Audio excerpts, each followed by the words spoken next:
And welcome back to Bars Loaded Podcast with Ben and Nick.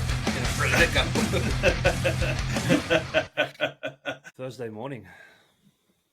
It's weird. It does feel weird. I feel like I've got a lot of pent up energy because I haven't been able to speak to you all week. I haven't been able to vent. I think you've still vented. Yeah, it's just not the same via text though. No. It doesn't have the same therapeutic Relief. benefits. Yeah. Yeah. But how are you feeling? Oh, yeah. Like, I sound sicker than I am. Like, if it wasn't for this stupid, like, nasally shit I got going on, I would just be like, yeah, like, I don't feel sick. Like, it's just annoying because I'm like, it's this constant runny nose and this constant cough. I'm like, just fuck off. Do your eyes hurt? No. No. I've got No, really so, like, itchy eyes. that sounds gross.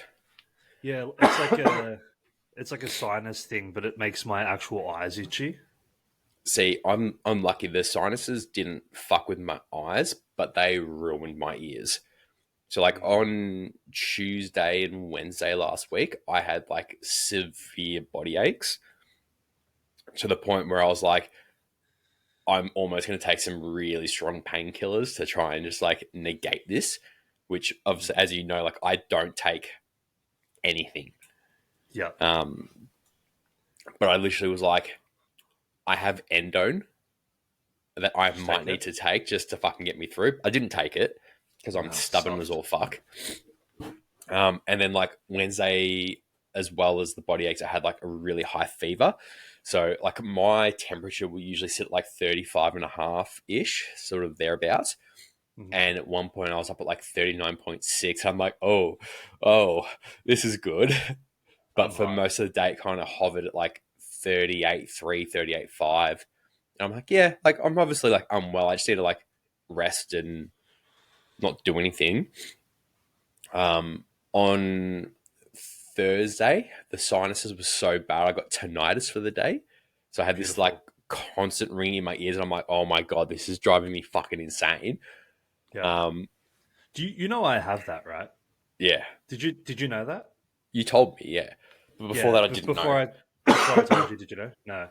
It's No, I've had it since I was like 14. yeah, that's Pretty crazy. gross.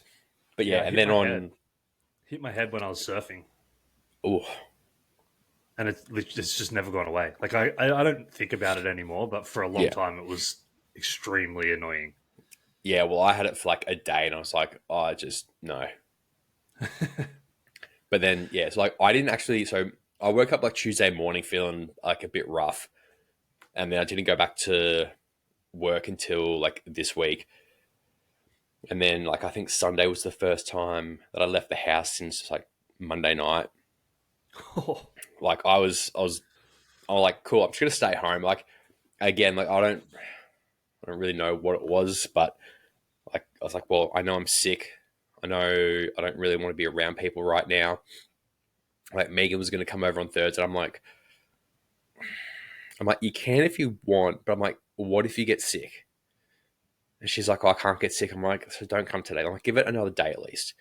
So she yeah. came around on Friday, but we pretty much just like hung out at home for the whole weekend. Then on Sunday morning, she's like, oh, how you feeling? I'm like, yeah, like I feel all right. She's like, do you want to get some fresh air? I'm like, yeah. So we went on like a drive, about half an hour from my place, and like went mushroom hunting because she loves mushrooms. So went for like a bit of a walk in the forest. Did you did you like that story that I sent to you? Which one was that again? I can't remember exactly what it said, but it was one of her stories, and it was a photo of a Oh, mushroom. yeah. Like, that's kind of cool. Yeah, it's a mushroom. It's kind of cool. But yeah, so like it's kind of nice to get out into like nature a little bit, just sort of like get some actual fresh air. Was that close to your house? Those photos, About half an hour. because that was quite pretty. It's lovely. So my cousin lives in that area, Um, but that, like, it's funny. Like when we were driving out there, I'm like, "Fuck, it'd be nice if we could live out here." And like, so we're sort of like doing the whole like, if we could, like, where would we want to live? Because obviously, like with me being primarily online, um, it's something where we're like, we have a bit of flexibility as to what we can do and all that sort of shit. So Mm-hmm.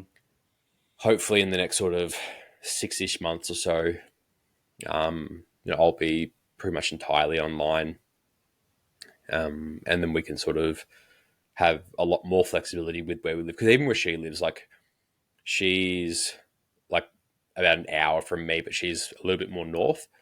Mm-hmm. So up around sort of like King Lake, St Andrews is where she lives, which is a beautiful area. Um, so yeah, That's cool. yeah. We're looking at Sunshine Coast. You've sort of like decided there over Melbourne.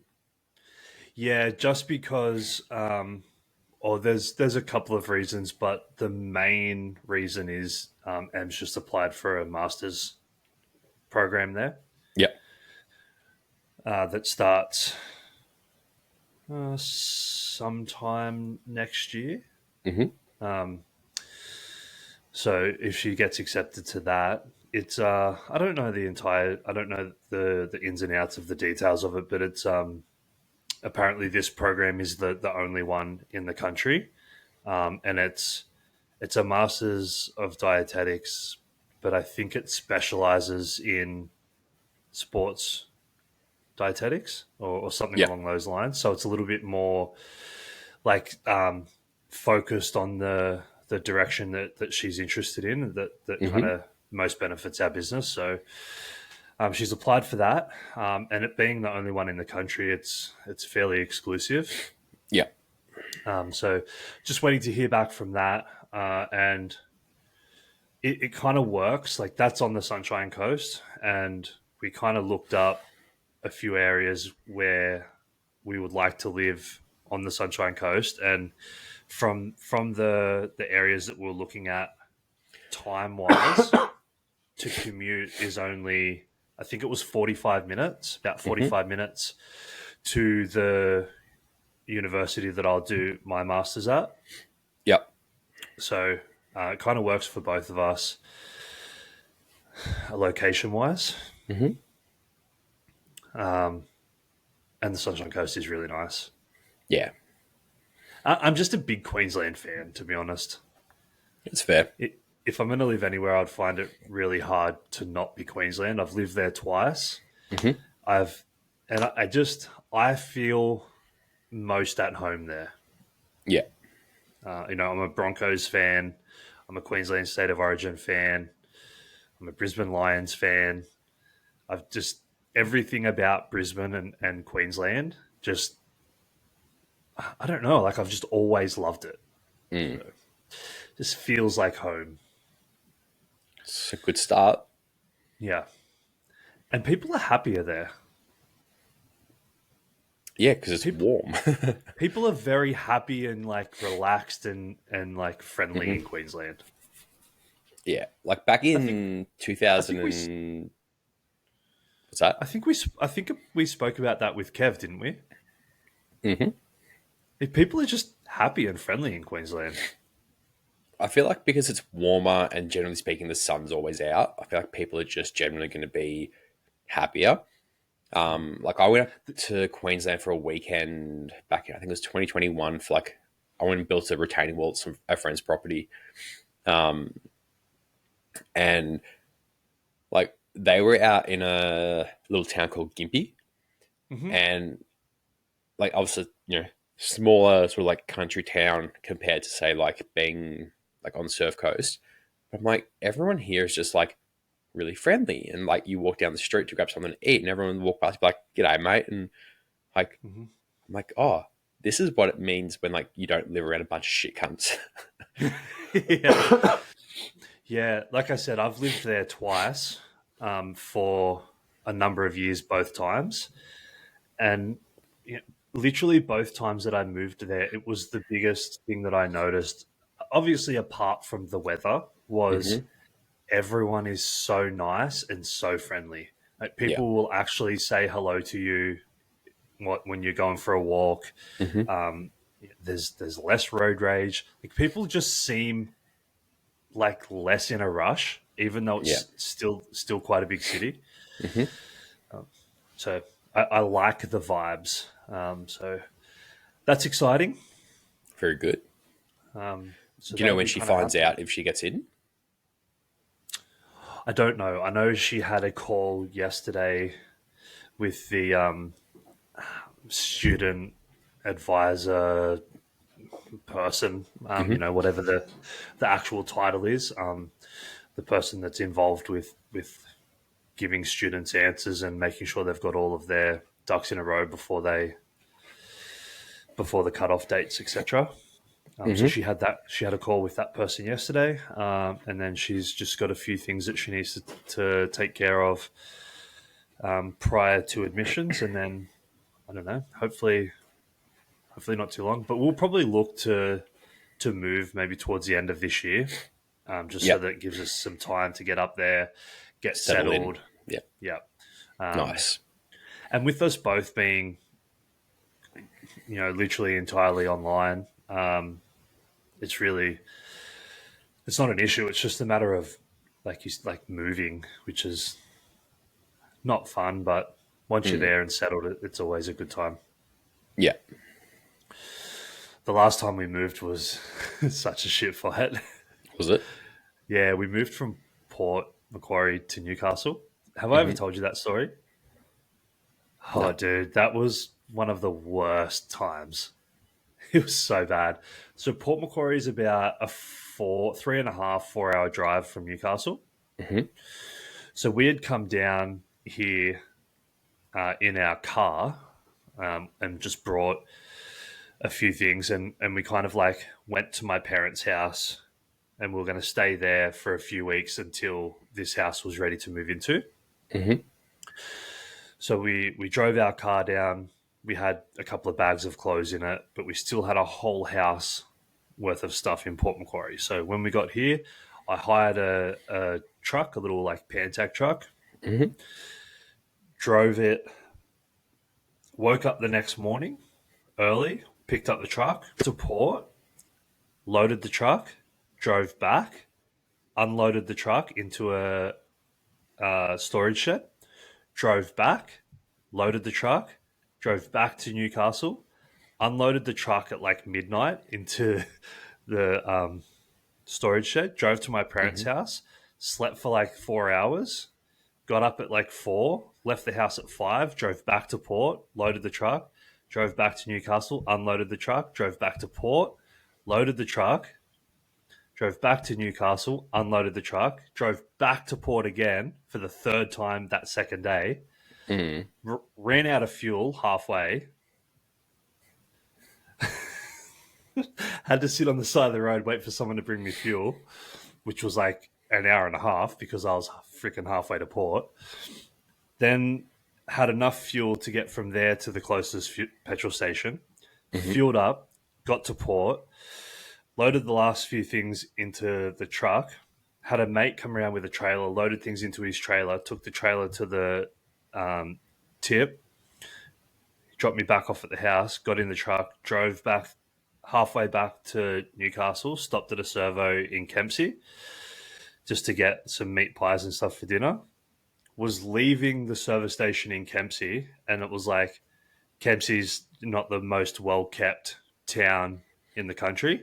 Hmm. So the road out of the service station was like this little like service road to get back onto the highway, and it Hmm. was like super potholy. There'd just been storms, and all the gravel had washed out.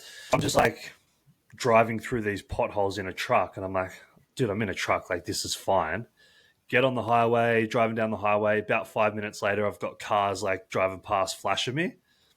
Look in my rear vision mirrors. Both fucking doors are flapping open. Ooh. Pull over. You're like, oh, everything's still in there. It's all good. Close the doors. I'm like, this has been the worst fucking 2 days of my life. Drive Fuck back, that. drive back to Newcastle. Unload that last load into the storage shed at like 10 p.m. the second night, drive Mm. home, sleep for a few hours, get up the next morning, drive the truck back, fill it up with fuel, take it back, drop it off. It was like, it was honestly horrible. Mm. I don't think I've ever been more tired in my life Yeah. than I was those 2 days. And I vowed in that moment to never move myself again. I was like, I don't care how much it costs. I'm just going to pay for removalists. Yeah. I think that was like something I sort of really like. I mean, obviously, when I moved up to Newcastle, when I had to move back here, it's not exactly like it's, a 3 hour drive away. Um, but literally, like, when I did that, I'm like, I'm never moving interstate ever again. And if I have to, for like, let's say if I got a job up in Queensland, I'm like, there's no fucking way I'd be doing it myself. I would be going, cool, as part of like my contract for that role. It would very much be you need to organize my removal list. You need to pay for it. Like I'm not having anything to do with it, because that drive back in particular was the fucking worst. Yeah. And dude, add to that, obviously, I'm very stubborn. And Are you really? I didn't ask for any help. So loading and unloading that truck, I loaded all of the lounges, the Mm-hmm. fridges, the washing machines, the furniture, the tables, literally everything. I loaded and into the truck and unloaded into the storage shed on my own. Yeah. So it's like, Well, just that's how I add loaded up that. my house as well. Yeah. And I had Like my dad and my brother like, just let us know if you need help, man. I'm like, yeah, I'll good up. I should be fine. I was like, definitely was not fine. classic Nick. Yeah. Horrible. Uh, Horrible experience. yeah. Moving sucks, man. It's the worst. But then it's also like, I think that's how you can sometimes get stuck in a bit of a rut or in the same Hmm. place where it's like we've wanted to move from where we are, and there's like two things that have stopped us, and it's like I don't want to move all of my stuff, and two, we have it pretty good here because my parents own the house. Yeah. So we were thinking like, do we want to just buy this house and stay here, or do we want? And then I'm like, but I don't want to live here my whole life. But then I don't want to Hmm. move. Yeah. It's a tough one though. Like, yeah. I mean, you could hypothetically buy the house, and then when you get to a point where you're like, yeah, like we're done with Newey, like you could just move and rent it out. Yeah, but I don't want that responsibility. That's fair. So I'm actually the person that my entire life I was adamant that I would never buy a house Okay.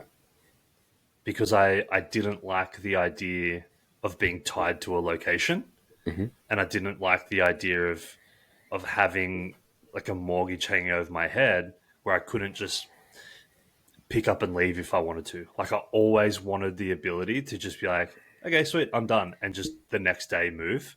Hmm. And I've done that multiple times. Like more than 5 times in my life, I've just decided one day, I want to do something different, and just literally the next day bought a plane ticket and moved. Hmm.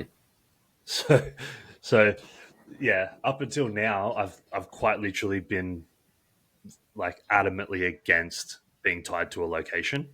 So yeah, actually having the conversation around buying a house is a big step in the evolution of Nick growing up. Proud of you, man. Thanks, mate. Has to happen at Putting on some your point, big doesn't boy it? pants. As I'm sitting here in almost no pants. Yeah. Which Good. you could make the argument that that is actually big boy pants. You could. Big boy pants equals no pants. That's it. It's the math works out. So, how's your week been other than being sick? You really don't Uh, have anything to report, do you? You've just laid around all week. well, I mean, this week at least has been a little bit more. interesting. So I had Oh a yeah. Okay. so I had the a meeting with someone that I'm actually looking at sponsoring, Mm-hmm. which is gonna be pretty cool. So also like I won't go into detail on here so much. Like you kind of know who it is and what Mm-hmm. sort of area they're in, um, which could have some interesting results if it all goes to plan the way that we're sort of hoping it will. Yeah. Um, but yeah, it'll be fun. Have you ever trained a porn star before? Porn star, no. Strippers, yes. Okay, cool. So this isn't anything new to you. Nah. Sweet.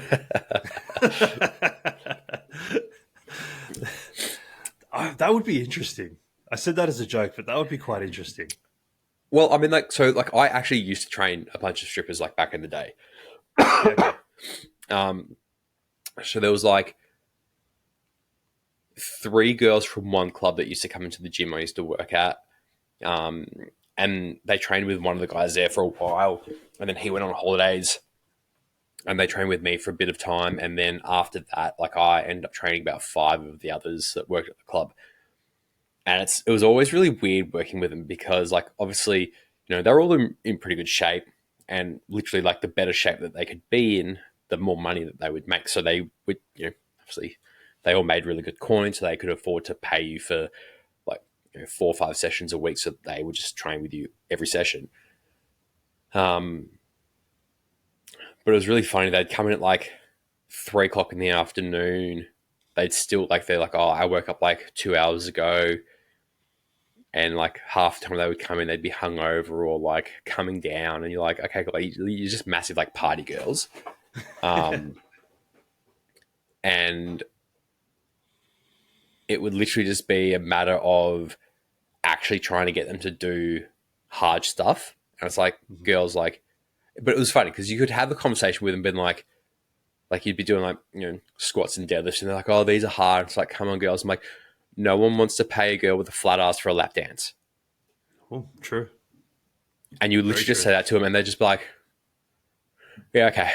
And that was Yeah. literally like that was the point where it was like, anytime they would complain about something being hard or not wanting to do something, it's just like, if you want to make more money, like you'll do this. Yeah. And they're like, "Yep, okay."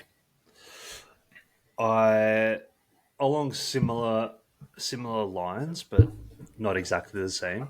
Is when I was in Seattle, I actually trained the a bunch of girls from the Seattle lingerie football league team Mm-hmm. and two of Drake's backup dancers. Not Drake, Macklemore. Yeah, So that was pretty interesting.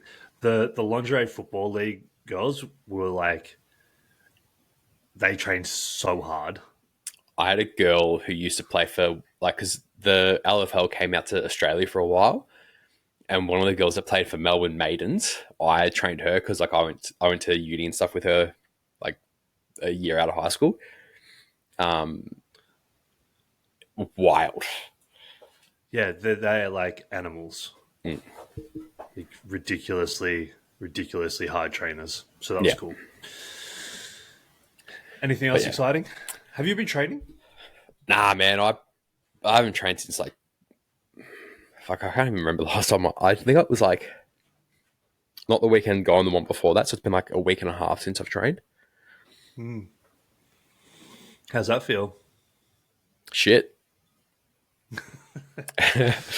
like Lo- You probably lost all your gains. oh, easily. No, like I think like the actual like not training part like doesn't really bother me. Like I feel like I've kind of like matured a little bit in my old age around like not being phased if like I have to take a bit of time off because I've been unwell. The only thing for me is I'm like I've noticed my body starts to hurt a lot more when I don't train. Hmm. Um, which is again like something I talk to people quite a lot about in terms of like training for me isn't just I'm trying to build, you know, an outrageously big deadlift or anything like that. It's like, no, like I train so that my body stays in one piece and doesn't ache and all that sort of shit. So it's a it's an interesting thing where trying to remind people that, like, if you have to have like a week off, it's not the end of the world. I think as well, when I look at how long I have been training for in like terms of like it being pretty much like 2 decades, a week or two in the grand scheme of things is fucking nothing. Yeah, absolutely.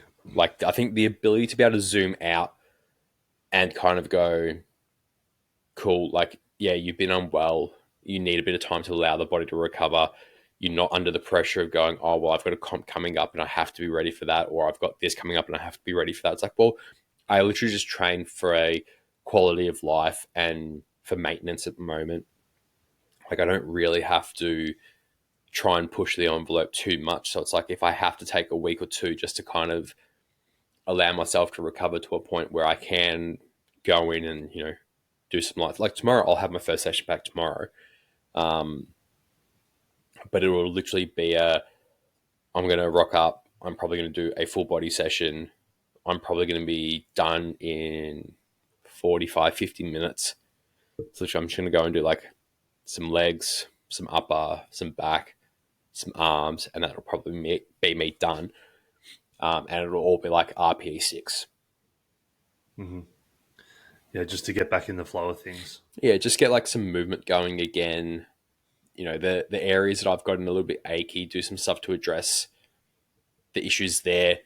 Um, Again, I think the maturity that I sort of mentioned before is around like being able to kind of just go, okay, well, what's going on and what can I do to help address it and sort of help slowly start moving the needle away from here to over to the point where it was before. Um, so yeah, like I think the almost like lack of care around the image around going like, oh well, I have to be able to go in and still be able to squat 200, or still have to go in and be able to still deadlift like 250 or whatever it is. Like I'm like, like that'll come back in time. Like I'm not in a rush. I think that point for me is quite refreshing to go. I don't have to prove anything to anyone, especially myself. Mm-hmm. Um, like I'm expecting that I'll probably go in and if I tried to bench 150, it'd probably flatten me. But it's also like, do I have to go and bench 150 tomorrow? Yeah, probably not. No. Uh, do you think that comes with maturity 100%, yeah. as well? Because I know there's been times in my life where a lot of my, I guess, self worth has been tied up in what I can do from day to day, and it's like Yep. if I would go in and I would for whatever reason couldn't perform to what I felt like was the standard I should be able to on that one day, it was almost like an identity crisis was looming, and it's like, well, who am I if I'm not this person that can squat 300 kilos? Yeah, I think for me, it was probably a shift in ego. Like, I think obviously if you are actively being a competitive athlete, I think there is almost a need to be able to go, well, I can do this on any given day. But I think as well, like, I think the difference between going, oh, like I pretty much had a week where I was bedridden and, like sick enough to the point where like I couldn't go to work and I couldn't do the things I needed to do. I think sort of being able to take a step back and compartmentalize and kind of go, well, if I zoom out over the last 12 months, like 150 is something I could go in and bench pretty much any day of the week. Mm-hmm. Could I do that tomorrow after not having trained for pretty much 2 weeks? I mean, maybe, but do I have to? It's like, no, I don't. Like, I could probably still go in and rep, 120 pretty comfortably and start like re-establishing a baseline. And I think for me,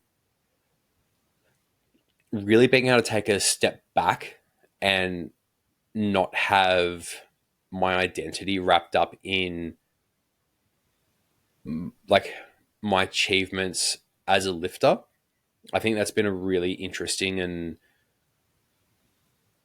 fascinating pivot for me in terms of like who I see myself as. Like I think with some of the conversations you and I have had over the last, 6 months or so around athleticism and my viewpoint on athleticism existing outside of the realm of how strong am I through my squat, bench, and deadlift. Like I think now sort of going, well, like how high can I jump? How fast can I be? How well can I move? As well as how strong can I be? I think, you know, getting to a point where my identity isn't as wrapped up in my squat, bench, dead as it was 18 months ago. And I Mm-hmm. think that sort of like speaks volumes as to not only the growth that I've had as a coach, as an athlete, but just also as a person. I Mm-hmm. think that really sort of speaks volumes as to areas of growth that I've really had time to explore and sort of figure out like where importance lies for me. Like again, like I still want to be the guy that, when I'm 50, like I still want to be able to go into the gym and I still want to be able to deadlift 250 for reps. But I also want to be the kind of person that has the athleticism where I can still run and where I can still do, you know, like things like jumping and not having to worry about going like, fuck, are my knees going to explode? Are my hips going to fucking give me grief? Like, I want to be robust, Mm-hmm. but I want to be robustly athletic. Mm-hmm. Well, I'm very happy that I could influence you in some small way in that direction. That makes me Yeah. happy. Yeah. Um, I think it's a. I but yeah, think it's a like, big. I think it's a big step as well, and a step that uh, I've taken in the last probably 12 months, um, mm, slowly, and I think a lot more people probably definitely could benefit from taking is not using the gym or using training as a coping mechanism for life as well. Like training isn't therapy, and mhm, being able to take a week off or 2 weeks off, hell, a month off if you need to, and not have the rest of your life and mental health implode because of it, is probably a good place to be in, mhm, mentally. yeah, And I know for me in the past, and we hear it all the time, is like, oh, training is my therapy, and if I don't go to training, I'm just a cranky man, and I fly off the handle or whatever, and that's my release. And I feel like that's probably not as healthy as what some people think it probably is. yeah, Um, and being able to have other ways of getting through life and dealing with issues other than training is probably a really good place to aim towards getting to. mhm, I Um, would agree. yeah, and in the past, I've had stints since nationals last year where I haven't trained for weeks at a time for various reasons, whether it be changing gyms, whether it be focusing on other things like business and marriage, and whether it be the knee issues that I couldn't walk for a while and I Mhm, was quite literally on crutches. And it's like there's periods in my life where I know that would have completely crumbled me mentally to not have that mhm, physical outlet. Whereas I'm really proud that now it's just like, okay, well, that's part of my life that I enjoy doing, but it's not part of my life that I have to do. And if I don't do it, other things in my life don't fall by the wayside because my mental health is completely tied up in whether or not I can go and train today or not. yeah, Yeah. So whenever I hear people say, oh, I use training as therapy or whatever, I kind of cringe because I feel like oh, that's I really don't like it. It's I feel like as an adult, we probably could use other mechanisms for therapy if therapy is required, like actually maybe therapy. maybe therapy. Like, yeah, talk to a Like, professional and get some other mechanisms in place that allow you to exist. I reckon my favorite saying is like training isn't therapy, but it is therapeutic. Mhm. Like, oh, like I think the people that are the ones who go, "Oh, training is my therapy." It's like you're probably the motherfucker that needs therapy the most. Yeah, like just go to therapy. Like, go talk to someone who actually knows how to like teach you decent coping mechanisms, so you don't have to like rage bash equipment when you miss a lift. Yeah. Like, fuck. Yeah. Yeah. 100%. I'm a big advocate for that. And don't get me wrong, I've definitely used training as a coping mechanism pretty much my entire life. Mm, At first, it was footy. Getting to go out on the field and like be physically violent with people on the field. hmm You know, and it be not only accepted but celebrated. Like the better I was at being physically dominant on the field, like the more praise I got, and the more Yeah. the more rep teams I got picked in, the more money I got paid on my contracts. So it was like, oh, I'm being rewarded for my dysfunction. This is incredible. Um, and then when that was taken away, it was almost like I needed to fill that void, and training became that thing. And then that's kind of what led to powerlifting, because it's almost like powerlifting celebrates that same kind of mentality. And a Yeah. lot of the time, the better you get at expressing that, in those moments, the better you can get at powerlifting. hmm And then it's almost like an evolution of understanding that if you can't train for a couple of weeks, it is okay, and the world just does continue to move forward, and you probably need to find some coping mechanisms or some ways around dealing with the issues that you're dealing with in the gym outside of the Mm. gym, and that's going to not only create a healthier lifestyle for you, but it also creates a healthier relationship with the gym and with your training, Yeah. where I you're not always remember, rage training and trying to force progressions, where it's actually like something that's a little bit more sustainable long term. I remember a couple of years ago. I mean, by a couple of years ago, probably going back as far as like 2017, maybe.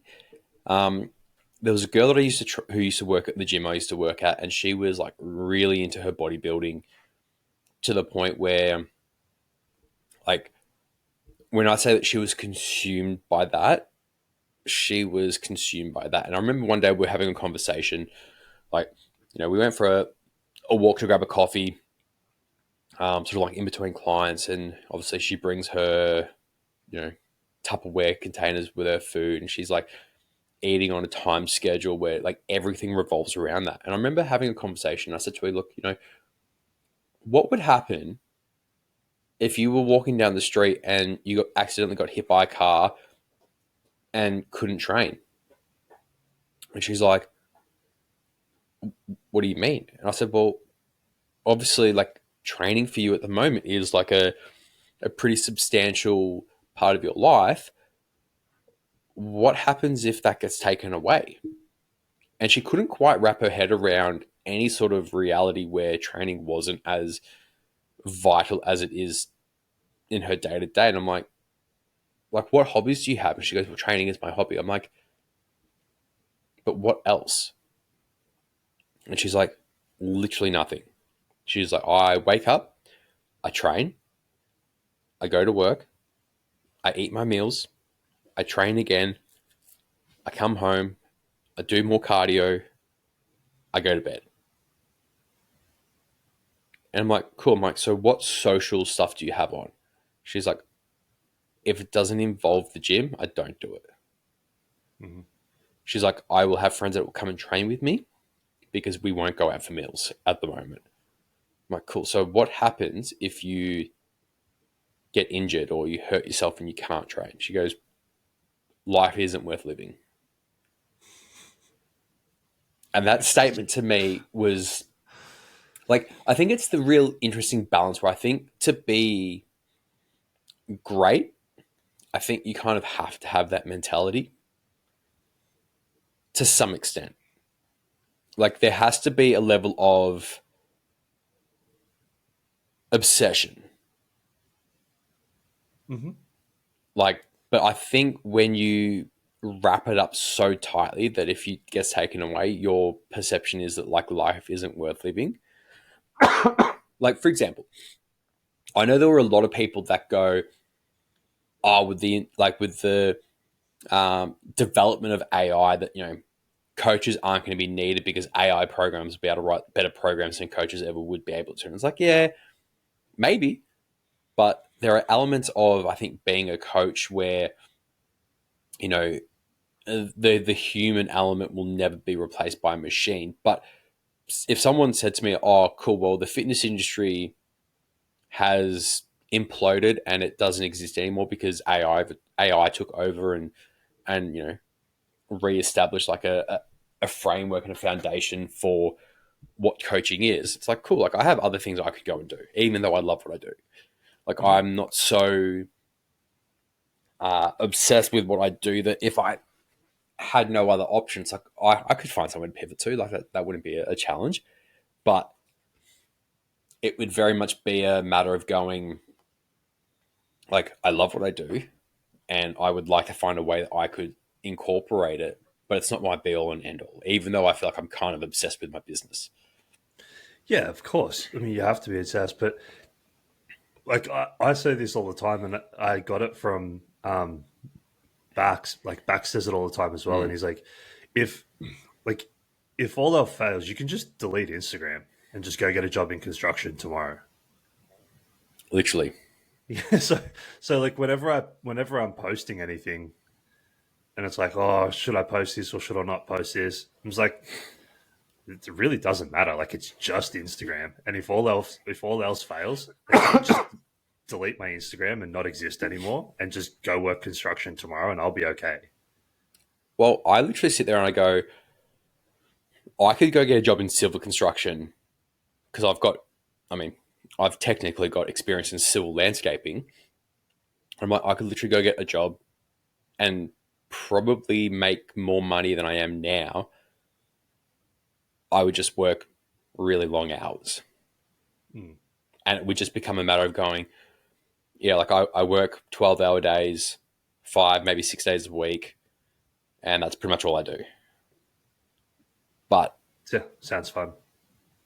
no, like, that would be a holiday for me at the moment. so like this is the really interesting thing. Like, when when I had my little hiatus from the industry at the end of last year when I moved back to Melbourne, and I kind of went through the 6 months where I went and got a job in construction, and I had to do my 40-hour weeks. I fucking hated having to answer for where I was for every single fucking minute I was at work. Yeah. Like, I had to be fair, my manager was a micromanaging fuckwit. Um, and like the guys I worked with, like they were pretty crazy. If I was going to like, hey guys, like, I'm gonna run down the road and grab some shit, I'll be back in an hour. They're like, that's fine. They're like, I'll see you when you get back. Whereas if like my manager was on site, it was like hey, I gotta go down the road and grab this. He's like, okay, you need to keep track of like your kilometers. You need to keep track of like, it was like you couldn't like scratch your ass and have like a second of your own time without him going, oh, we'll dock you for that. I'm like, mate, just get fucked. Which was half the reason why I'm like, I have to go back into running my own show, because like I would say I'm pretty responsible with my time. Like, but I also like having the flexibility that I have where I can be like, you know what, we're meant to record on Monday from 3 till 6. but today we're doing it from 9 till 12. Mhm. And then like being able to sort of go, oh, like, I had a client who messaged me and he's like, oh, I can't make our Thursday session. I'm like, all right, cool, that's fine. But like, can you do Friday instead? He's like, oh, yeah, maybe. I'm like, okay, cool. Well, you can either come in and see me on Friday or you can still pay for your session. Like, what would you rather do? Oh, okay, well, I'll come see you on Friday. I'm like, yeah, I thought so. Yeah. Like, just those like small differences. Like, I like having the flexibility to be able to go, you know what, like, how many hours a week do I actually want to work? And what do I actually want to try and pass off as actual work? Like, the fact that you and I can sit there and go, oh, well, we can sit on our phones and we can make a reel and that counts as work. And I don't have to spend all day digging holes in the wet, in the cold. I'm like, yeah, I'll do that. I'll do that. Yeah. So, did you want to?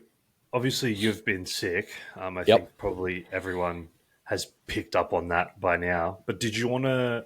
Like, how are you going to manage going back into training? Do you have a plan, or are you just kind of Yeah. going to wing it? Or So I have a plan, but it's a very loose, flexible plan. So pretty much, as I sort of touched on a little bit earlier, like I'm not going to go back in and smash myself from the get go. Like it's very much going to be I'm going to ease back in. I'm going to do some it'll probably be 2 weeks until I'm back to like normal, I would imagine.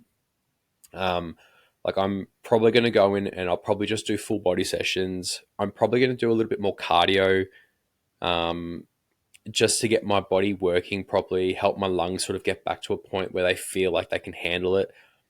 The gym I train at is about to finish building their recovery section. So they've put in saunas and plungers. nice? So, I mean, like they may not be ready in the time frame that I'm kind of hoping they will be, but you know, if I had access to them, I'd probably sauna a couple of times a week as well. Um, Probably not going to do a whole lot of cold plunge because it's already cold. If I want to be cold, I'll just stand outside without a jumper on.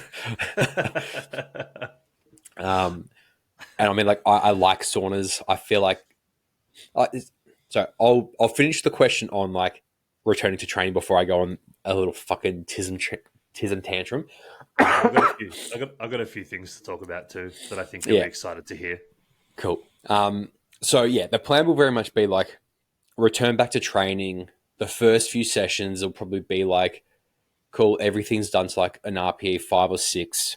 Like it's not hard training. It's not hard to recover from. It's like I go in, I get a bit of a cheeky pump, I feel good, I move well, and then like any other training program, you just gradually make things harder week after week after week until you're back to a point where it's like, okay, I'm back to training.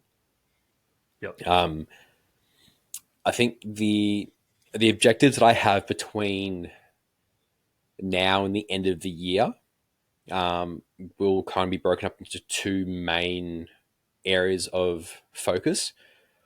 So I think between now and like the end of the basketball season, the focus will be more around developing my vertical and trying to get back to a point where I can dunk by end of the season. Hmm. Um, and then after that, it'll be very much a matter of like, okay, we're now getting back into the focus of trying to crack a 300 kilo deadlift by the end of the year. Yeah. Heck yeah. Those kind of work hand in hand anyway. Yeah, I think you can kind of push those two qualities alongside simultaneously. it. Yeah, Yeah, pretty easily. I don't think there'll be a yeah. whole lot of interference that will come with No, that. it'll just be a matter of like I think seeing how the body responds to all of the jumping at a significantly heavier body weight than it's used to.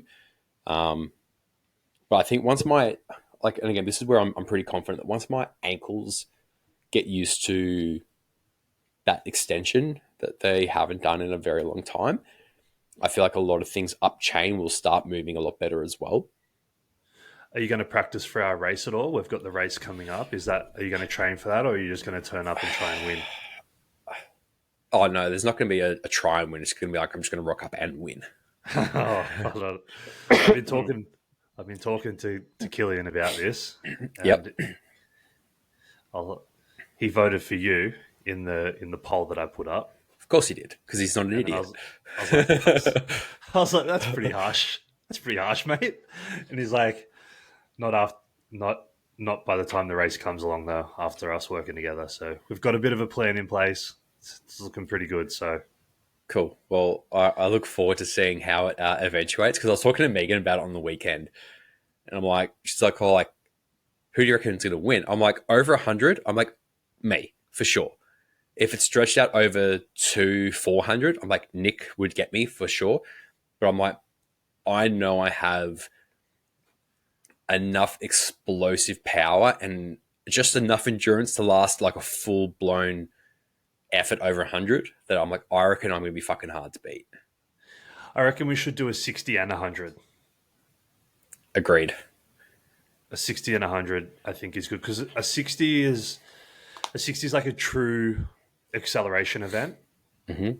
and then I feel like over 100, that the faster guy has more of a chance to win. Well, do you want to make it a little bit more interesting? I don't want to do 200. That's too No, far. no, no, no, no, no. Do you want to do a 40, 60, and 100? Yeah, yeah, okay, I'll So do a that because total of 200. I Yeah. part of my training will be developing a very quick 40. Yeah. Nice. So Well, I think with the yeah, combine stuff that you send me as well, you know what? Do you want to do like a combine without the football shit? hmm Because it's what, like a 40-yard dash, a um, vert, a broad, vert, broad, and bench for bench. reps, Yeah. 100 kilo bench for reps. Yep. Yeah, I'm down for that. That'd be But fucking fun. I'd like to throw in a 60 and 100 as well. Yeah. Well, I Um, think if we go like a 40, 60, 100 vertical broad bench. mhm. 6 events. Mm-hmm. Yeah, that'd be fun. But we can do it. We can do it over 2 days. I think is probably the best way to do it Yeah. because I want to do the running at like an actual Track. event so that they're like proper times. The 40 we won't be able to, but I think we could do a 60 and 100 at the same meet. There's a Mm, few. There's a few in Melbourne that do it. okay. Um, I looked it up. There's a few in Melbourne that do it. There's a few in New South Wales that do it in Wollongong. Mm-hmm. So we'll just kind of pick one of those at the start of the year, do that, and then the following day we could just go to the gym and do the bench, the vert, and the broad. Yeah. That'd be pretty fun. And the Be a lot of 40. fun. Um, Yeah. but part of that training for that, or I've been talking to Zach. Shout out Zach as well. He's obviously made this transition recently from competitive powerlifter to running and Mm-hmm. more athletic events. And his focus at the moment is getting as fast as possible as well. I think he said yesterday the next event he really wants to crack a sub 1200. Mm-hmm. Um, and he's like, yeah, like you're gonna lose size. So I'm currently weigh 120, and the goal is to get to. I said, oh, if I could get to like 110, 115, like that's going to be pretty lean with the amount of muscle that I have. And he's like, yeah, that's the kicker. You're going to have to lose muscle Mm. because carrying that much muscle doesn't actually make you faster. It's going to make you slower. Mm. So he said he lost like 4 centimeters off his legs of his quads for like pure muscle and got faster. Mm. And I was like, oh, I don't know how that's going to go mentally, but we'll see if I could maybe drop a little bit of size. It's going to make me faster as well. So Yeah. see what happens. Nice. But yeah, that's coming up. So that'll be part of your training as well, or no? You're just going to turn up and do it. I'll do a little bit of training. Like, obviously, like I don't want to be trying to fucking go out do an all-out sprint and like tear hamstrings and shit. So there will certainly be some some actual track work to prep for it. Are we gonna? Ooh, are we doing it in spikes or are we gonna do it in? Okay, I'm gonna have to buy more spikes in because I got rid of mine a couple of years ago. Yeah, I want to do it in spikes. I watched a thing. One, I just think if you're going to do it, you may as well do it properly. Mm-hmm. And two, I watched I told you last night I was like deep in a hole, and this is going to turn into a massive obsession. Like, you know how I get with things. Like you saw me with powerlifting, and I would like critique, and I still do every single thing like to the like the deepest of depths. Mm-hmm. And so this is gonna be the new thing. But I watched a few videos last night on heel angle and like heel elevation in spikes versus in joggers, Mm-hmm. and because the spikes have the plate, like the Yep. rigidity, you're able to keep a much higher heel elevation through your stride in the accelerating strides, which puts you in like better shapes. Whereas even this was like an Olympic level sprinter, his stride or his heel elevation in spikes first or his heel drop in joggers was like fairly significant. Mm. So I'm thinking like just from that standpoint, if it's going to make that much of a difference, let's just do it properly. Yeah. Because I'm not doing it to not be fast. Mm. What time would you like to crack? I don't know what's possible. Like honestly, like if Zach's doing sub 12, like sub 1200 would be cool. Mm. I mean, anything's possible really Yeah. with enough practice. I mean, I'm not going to be Usain Bolt, but like I can dream. I mean, we could do something a little bit controversial if you want to try. I'm not doing blackface, dude. Okay. uh, hey, it was worth an ask. What do you want to do? Blackface. We just won't be able to film it then because you'll get cancelled. Yeah, I don't want to do that. Yeah. I think I could do sub 12. I think I could do a sub 1200. Mm. I mean, to me, that's pretty fast. Yeah. You don't sound convinced. It's relative, right? So, like, you and I, when we talk about strength, like, what would you say big squat is? It depends. I mean, I think my 300 kilo squat's pretty big. Okay, but if you asked the boys at footy what a big squat is, what would they say? Yeah, like 150 probably. Yeah. So this is where it's like having background in track as well, like a sub 1200. I'm like for us now, it's like, yeah, that'd be quick. But like for what guys were running in school, that wasn't fast. No, I know, but keeping in mind, I've never been a sprinter. Yeah. So this is where it's like relative to like our situations at the moment. Like if we could both run sub 12, fuck yeah, like that'd be awesome. But it's like if I would think back to like my fastest 100 time, it was like 11.2. Yeah, see, that's fast. And that If was I when could I was get 15. sub 11 would be quick. Yeah. And then you But see the guys that are breaking sub 10, you're like, fuck. but I'd be stoked with sub 12 as like a starting point. I think I'd be so stoked with that. Yeah. But I Like mean, if you I look could at run like an 11.8, I'd be fucking stoked with that. yeah, that's. I was watching a few videos of the American Shakiri Richardson. Have you seen her sprint? Mm-hmm. She's a fucking beast. She's so fast. Yeah. She did like a 9.9 or a 9.800. Mm. Like, dude, that's fast as fuck. So it's funny because she like obviously tested for weed. and got Mm. booted off like the American team for that. And I'm like, she's taking a drug that's probably going to make her like more relaxed and slower. Like, come on. Yeah.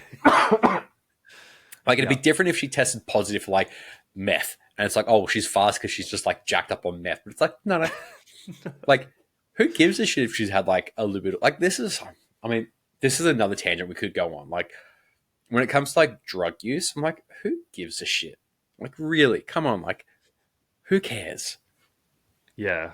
Yeah. I mean, that's the other thing to take in consideration with the doing a proper track meet as well is like I'm not going to be able to go any further than just like a local meet Mm, because I'm not going to be like, oh, I'm natural now because I haven't taken gear for 12 months.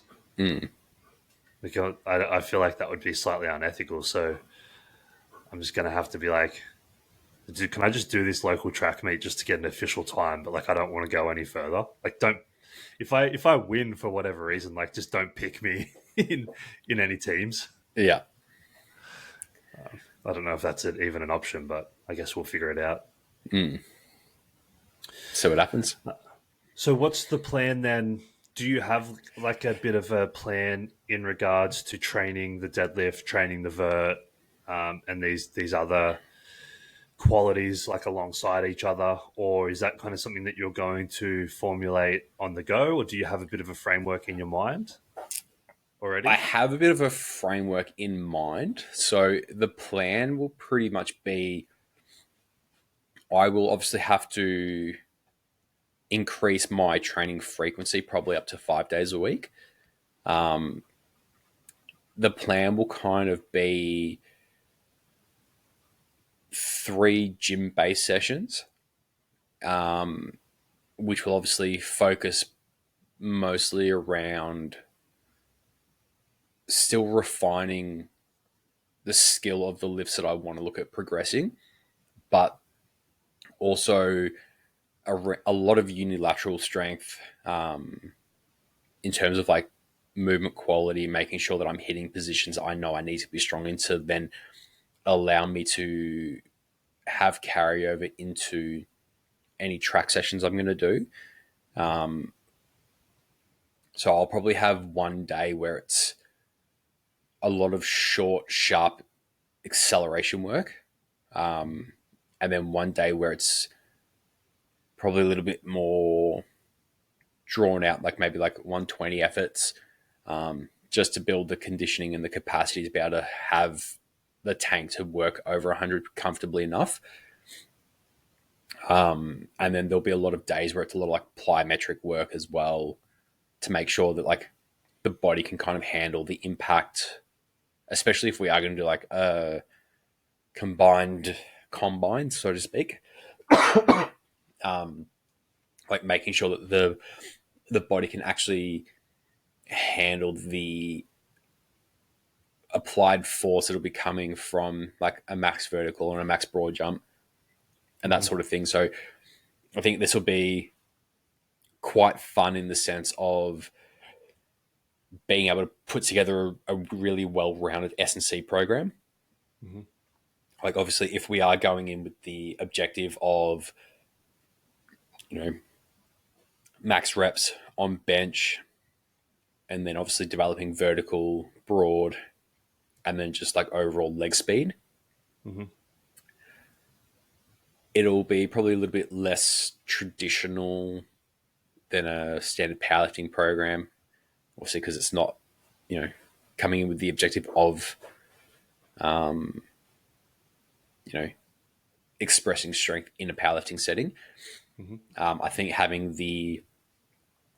I think the fun part will be kind of seeing whether or not my conditioning can hold up for the 100 kilos. Because like my best is 21 reps at 100. Mm-hmm. That's pretty Whether good. it's all right. Like I kind of have a framework in mind that I think I'm going to use to try and continue pushing that. Um, but it'll be interesting to see how the body holds up to the sort of like conditioning around bench, and then also holding up to like conditioning on the track and all that sort of stuff. So I'm really curious to see how it all holds together. Um, yeah, I think it'll be fun. I think it'll be fun too. Should we open it up to other participants also? Oh, maybe. That could be fun. Maybe. I think. It I think even if we like, even not necessarily like doing it with us, but like, okay, let's all do these events on this weekend. Mhm. So it's like a designated weekend, and so everyone has the same amount of time to prepare for it. I reckon once we kind of figure out a date that we kind of go, yep, this is where we're going to be doing this event. I reckon it'd be fun to sit there and go, all right, cool. Well, yeah, maybe we'll open it up and do like a, hey, look, this is the date. It's a, X amount entry fee to come in and do the event with us. And then pretty much whoever, like, we could do it as like almost like a poker game where it's like everyone chucks in their money and buys in, and then whoever wins gets the pot. Yeah, that'd be quite fun. Um, we'll figure that out because I feel like that could be a really kind of fun like um, something to work towards for a few people that you know aren't necessarily powerlifters but want to increase their athleticism across a broad spectrum of events. Yeah, we could do it. I reckon if we like, if let's say we have like there's you and I, and let's say we get another, however many other people in there. I reckon we do it on a point system where like if there's let's say 10 of us in total, it's like cool. Like if you win this event, you get 10 points. If you come last in this event, you get 1 point, and then at the end of it, we just tally up who has the most points, and they get all the money. Mm-hmm. Yeah, cool. I reckon that I could be like a bit it. of fun. Playing for sheep stations, I love it. Put some skin in the game. Fuck yeah. But yeah, so dude, I had a crazy week last week, or Tell me about it. this slash like last week slash this week. Um, it's just been busy. Um, had states on the weekend, New South Wales states. How'd that go? It went really really well. Mm. We had a bunch of athletes there competing. So I think we had. Oh, I've got a photo of it that I don't have on me at the moment, but I think in total we had something like 11 athletes competing Mm-hmm. on the day, which was really cool. Made it quite busy, obviously, but everyone had really great days. Em set up a fueling station, which is something that she's going to be doing, or we're going to be doing at comps that we have multiple athletes at. Yep. Is quite literally like Em went and bought all of their food that they needed to eat on the day, and all of their food, their rehydration, their protein, their Gatorade, literally everything. All they Mm-hmm. had to do on the day was eat breakfast Mm-hmm. and turn up. So that was really cool for them as well, and just to see like the table set up with all of the food, all the lollies, all the protein shakes in the fridge, and the Gatorades and everything, and to have be able to be like, okay, oh, great last squat, well done, go and see Em, take your plan to her, see what you need to eat before you go and sit down and go from there. It was really cool. Mm. I was really proud of her for that, and it worked really well. And everyone obviously was fueled and hydrated really well throughout the day.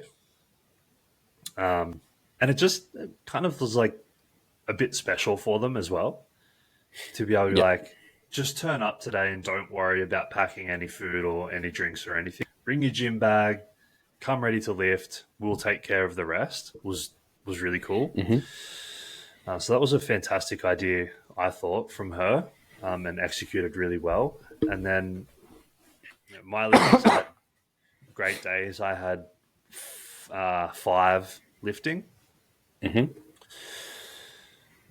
and they all had really good days, executed really well. So we'll be putting a few of those videos up in the next couple of days. Yep.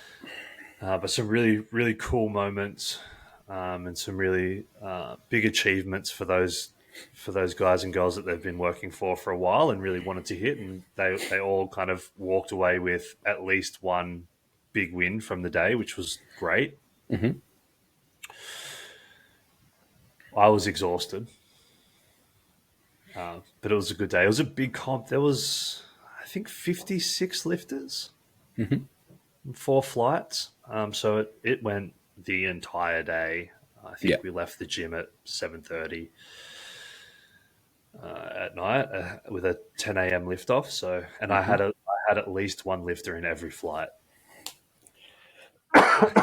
It's always fucking chaos when you have like a big day like that where it's, 3 or 4 flights and you've got a lifter in every single one of them. Like I remember back at Pro Raw in 2021, I think it was.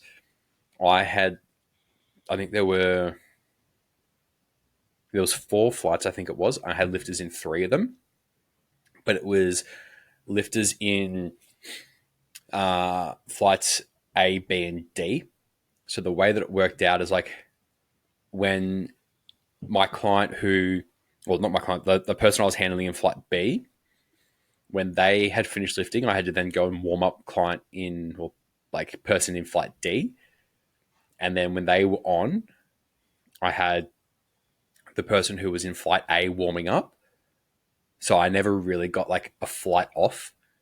And again, across all 4 days, it was like, fuck. I mean, all 4 flights, it's fucking exhausting. Yeah, that was a lot. So I knew that was going to be the case, because the flights got released on like Friday or something. So I did have a couple of days to prepare, knowing that I had lifters in every single flight, which meant I wasn't going to be able to be in the warm up room for the entirety of the warm ups, Mm-hmm. because obviously I had to be with the lifter that was lifting in that previous flight. So what I did was I had a notebook, and then I asked everyone to get there half an hour before the athlete's briefing, Mm-hmm. and then I met with each of them privately. We sat down. I got the notebook out, and we planned the warm up jumps based on what their openers were. Wrote them. They each got a page in this notebook. So I wrote their name at the top of the page, and then I wrote what their openers were, and then I wrote the warm up jumps, and then next to the warm up number, I wrote like top of squats 1, bottom of squats 1, top of squats 2, bottom of squats 3, middle of squats 2, middle of squats 3 with me. And so they then knew when to time those warm ups based on the flight previous to them. Mm-hmm. They would do their first warm up at the top of flight 1, the second warm up at the bottom of flight 1, etc. So then they were all written out in this notebook, and then I said this notebook will be in the warm up room all day. It was a bright pink notebook; you can't miss it. But it's your guys' responsibility to have this notebook next in the warm up room, and then I will come and do your last warm up with you. I'll get the notebook off you. I'll pass it to the lifters in the next flight. They will then have it in the warm up room with them, and then they know how to time their warm up. So they all knew what warm up jumps we were going to take, because we Mm-hmm. had spoken about it together, and agreed upon what jumps they felt comfortable with and that I was happy with. When to take them, they were very aware of that. And then I could spend time with the lifter who was lifting in that flight after I went around the back of the platform, put in the lifter's next attempt. I then circled through the warm up room. Okay, where are you up to? Everything feeling good? Do you have any concerns? Do you have any questions? Are things feeling good? Yep, everything's on track. Perfect. I'm going to go back now over to the staging area, be with this person who's lifting. After their next lift, I'll circle back through. This is where you'll be up to. And it flowed really nicely because we had a plan in place. Yeah.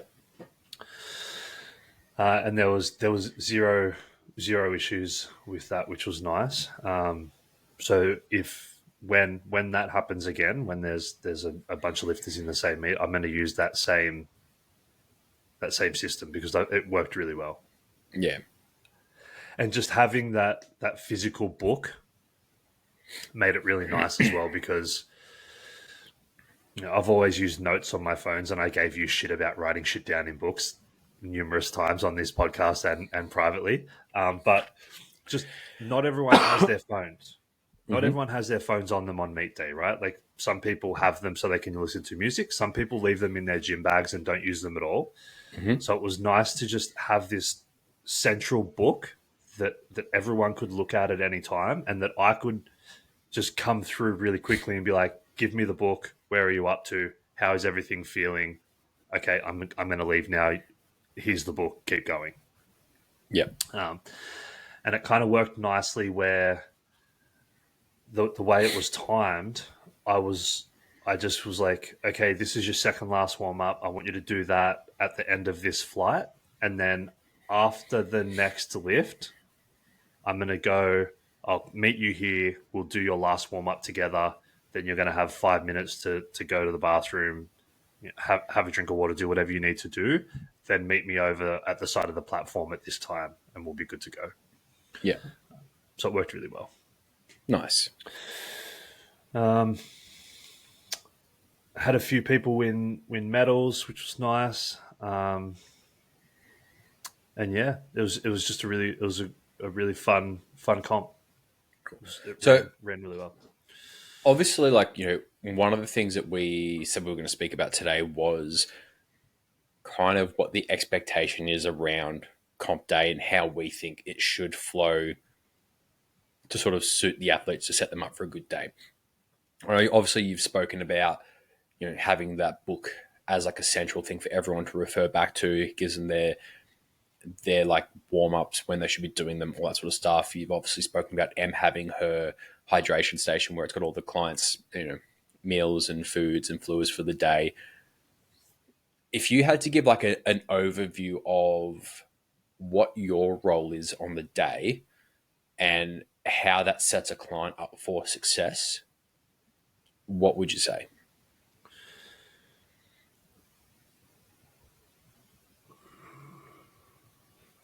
I feel like it's our job to facilitate them having the best possible day that they can and doing anything and everything within our power to make that happen. So that whether that's managing expectations, whether that's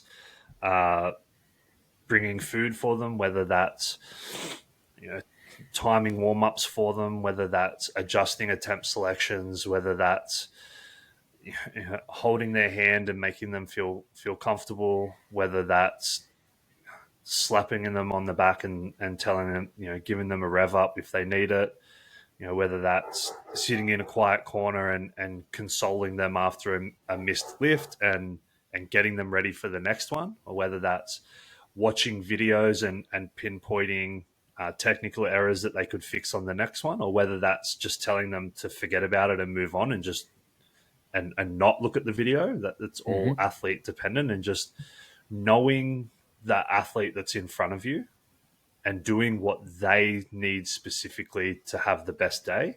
I feel like that's what our job is. Yeah. So that's an ever evolving process. And I feel like communication comes into that. A big part of that is communicating what they want. And you, like, as a coach, we need to ask them what they want. As an athlete, they need to tell us what they think they need. But then a lot of it also is observation.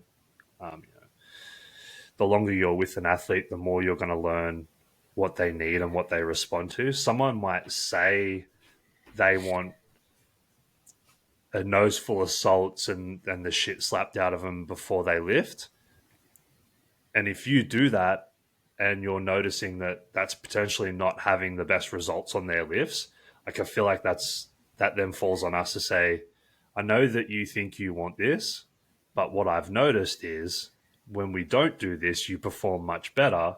Let's take a different approach. Yeah. So understanding your athlete, giving them what they need Mm-hmm. is our job. Yeah.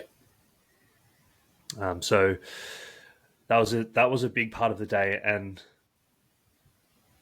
so one of the athletes that we had there on the weekend is a coach as well, and he's messaged me a couple of times since Sunday and just said, I really appreciate what you did for all of us Mm-hmm. on Sunday, because I could see what you had going on, and I could see you were there for all of us in the capacity that we needed, and it Mm-hmm. wasn't the same capacity for everyone. It was some needed more than others, some didn't want as much as others, some Mm-hmm. wanted as much as I could give.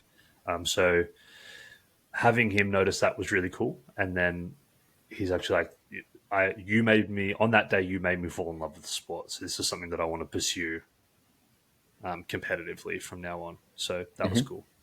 Nice. Yeah. As both an athlete and a coach. So it was cool Mm-hmm. to be able to have that impact on someone as well. Yeah. Awesome. He had a fantastic day. Mm-hmm. Really, I think one of the things I'm most proud about with him was his second comp. This is a guy who, as a coach, can be quite hard on himself as an athlete because he feels he always has to be perfect. Mm-hmm. And then when he's not, he gets very, very hard on himself, which then affects the rest of his comp and even the rest of his training sessions. Like if he has a bad warm up rep, like I know straight away that whole session is almost down the drain because he Yeah. like mentally he's just checks out. And recently he's gotten a lot better at that. And so at his first comp, he missed his third squat, not from a strength issue. It was literally just like a bit of a technical issue, and he got red lights for it, and that ruined the whole rest of his day. Like he Mm-hmm. literally has admitted to me that after that he just wanted to go home. So he really let that get to him, and he didn't have the best day after that. Whereas on the weekend, he missed his second and third benches, not from a strength issue, from just like a little technical issues that he was having on the day. And instead of cracking the shits and throwing in the towel, he actually came back for deadlifts and smoked all three of his deadlifts with ended up pulling 220, which is 10 kilos more than he's ever even attempted in the gym, Yeah. and hit it really cleanly. So to end on a high like that, I was really proud of the maturing as an athlete. Mm-hmm. That was the biggest win for me. Like the Yeah. 220 deadlift, like don't get me wrong, that's cool, and like a physical PB is always fun, but the mental side of being able to push through something like that, where you have a tendency to let that really get to you, shows signs of maturing as an athlete, and I really enjoy that side of it too. Yeah. Nice. Yeah, not much else to report from the day. There's going to be a cool few videos that come out from it, but just all in all, it was just a really fun day. There's a Mm-hmm. lot going on. I was stimmed to the eyeballs too. Like you and I talk about comp day, caffeine intake, etc., just being like on a different planet. So like this comp day was like a whole different galaxy, let alone planet. Okay. Tell me about it. So I had my regular coffees in the morning, which is 3 double shots. Mm-hmm. And then I was like, okay, yep, feeling pretty good. Got to the gym. During athletes briefing, I was like, yep, I'm going to have my first monster. So I had my first monster and 2 no-dos. Mm-hmm. So right then I was like, okay, this is going to be a pretty good day. I'm feeling Yep. pretty jazzed. And then um, jumped on the modafinil train Mm-hmm. um, just right before the first squats. Mm-hmm. And then throughout the day, I was able to consume 3 more monsters with 1 no-dose each time. Good. I don't know the exact milligram caffeine content in a no-dose, but I know it's a decent amount. I think it's like 110 milligrams of caffeine per no dose. Yeah, cool. So I was like well up there in caffeine content for the day, and then Mm-hmm. I was lucky enough to acquire some nicotine throughout the day also, and Good. intersperse that.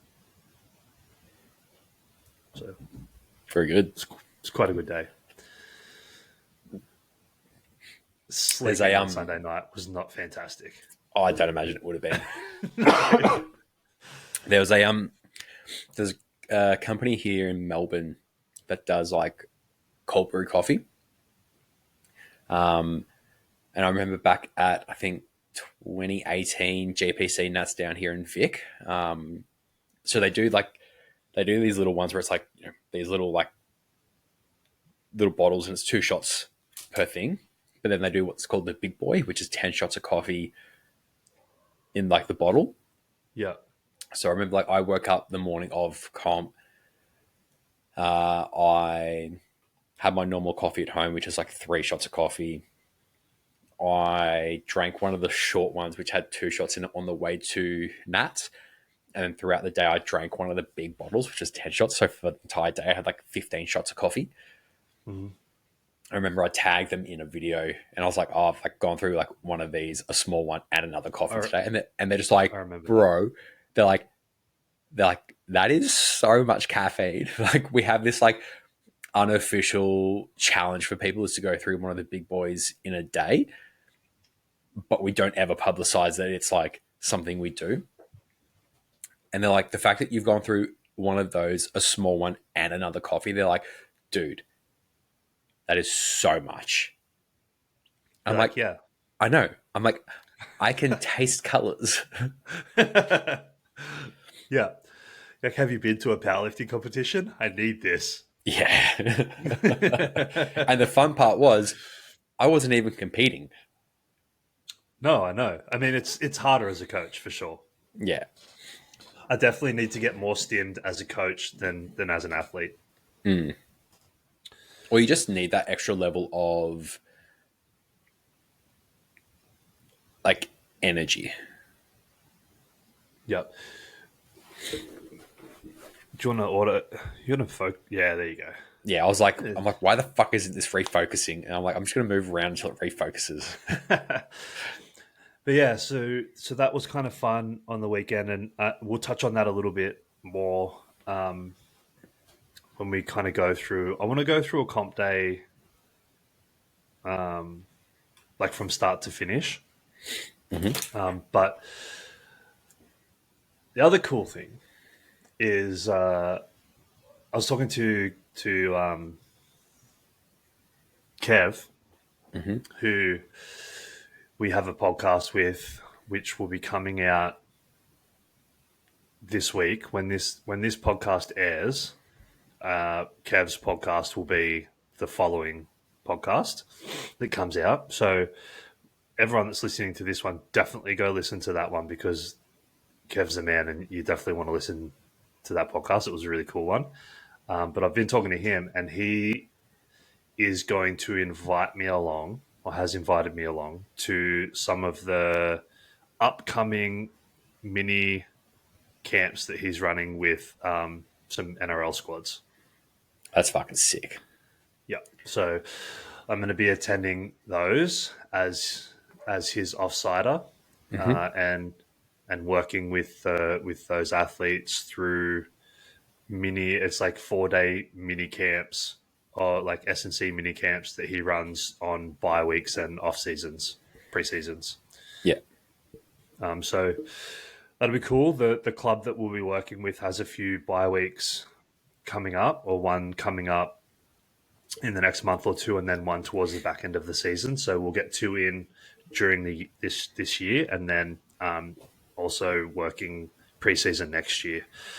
So I'm super pumped about that. That'd be fucking sick. Yeah, it's going to be really fun because it's a really good team that we'll be working Mm-hmm. with, and some of the athletes that they have on that roster are like Legit. good. Yeah, Yeah, yeah. I'll nice. send you some of them. Some of the athletes that they have on that squad are like proper exciting to work with. So that'll Mm. be cool to just kind of see them run through these camps in person and be able to be hands on and coach these guys in real time. I think will be a really fun experience, and it'll kind of sharpen the tools a little bit as well in terms of like communicating what I want in a high pressure environment quickly and Mm-hmm. concisely. I think that would be cool. Nice. So I'm pumped about that. I've been kind of not disbelief, but like living off excitement from that for the last few days. Mm. It's like really kind of G'd me up. It's good. I'm pumped for that. And then we've got a big game coming up this weekend for the team that I currently work with at the moment as well. Mm-hmm. So that'll be exciting. There's Very good. they lost they lost last weekend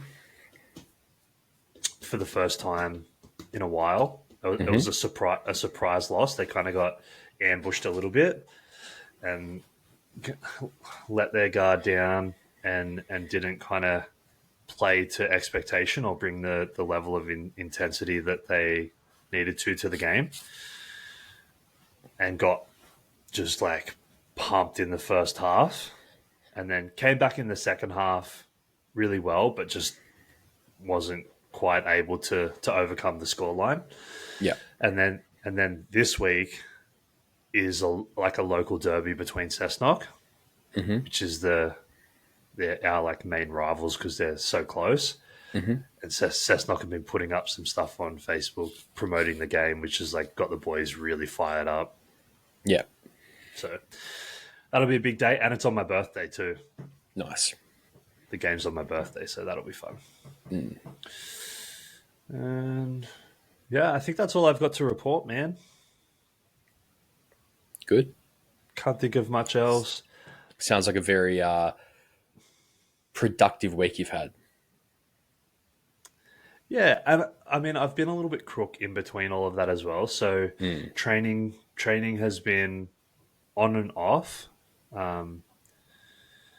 which is something that I was going to circle back to. So my training's been a little bit on and off the last week or so as well, just because of me being sick and I'm like, oh, I've got a lot to do. I really don't feel well. I'm not going to go and do a subpar session, Mm-hmm.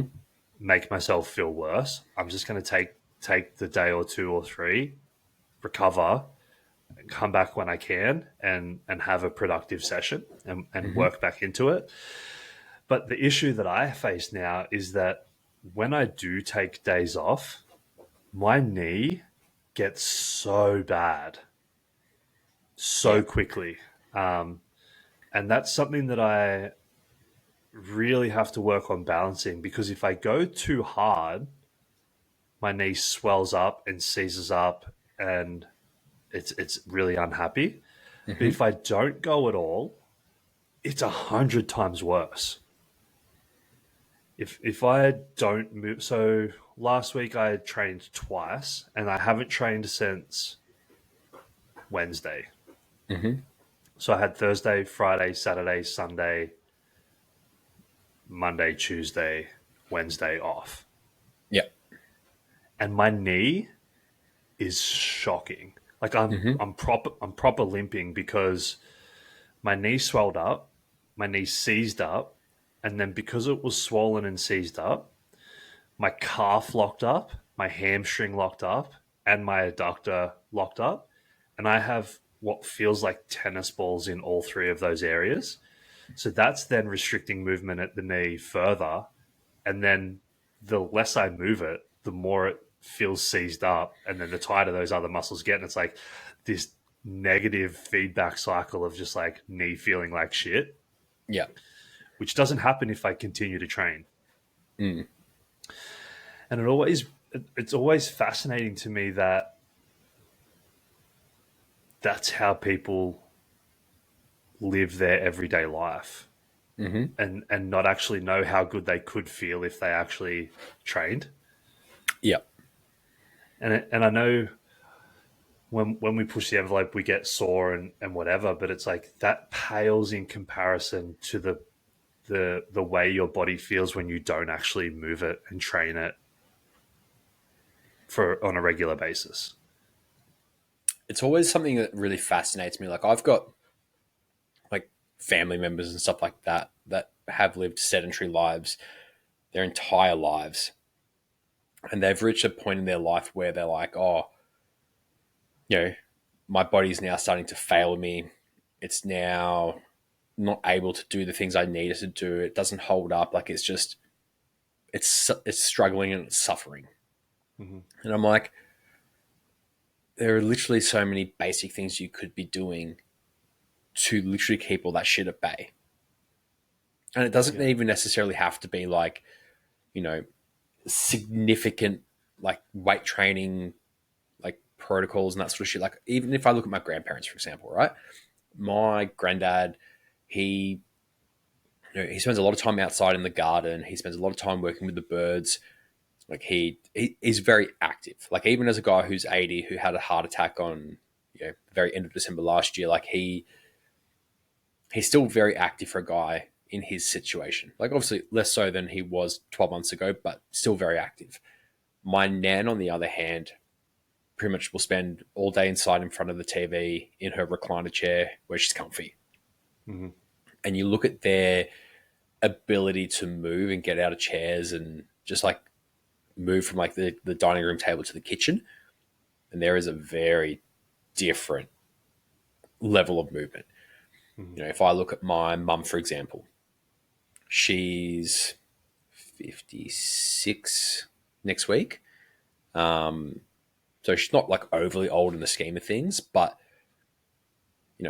she has a lot of issues with her body at the moment. And I'm like, literally all of these things could have been a very high chance of prevention if you'd been active. And this is, I think, where, like, for me in particular, it really comes back to, like, I obviously talk a lot about wanting to be in my 50s and still being able to lift, like, heavy weights and still be mobile and still be robust and athletic. And I kind of look at it and I go, well, I don't want to be in my 50s and have my body falling apart on me. Like, that's just not how I want to live. Like, I you and I joke a lot about, like, unaliving ourselves at certain points in time. But I quite literally say to people, I'm like, if I get to a point where, like, if I can't look after my body and my body starts failing on me, I'm like, I will literally just take myself to bush and, Yeah. that'll be it.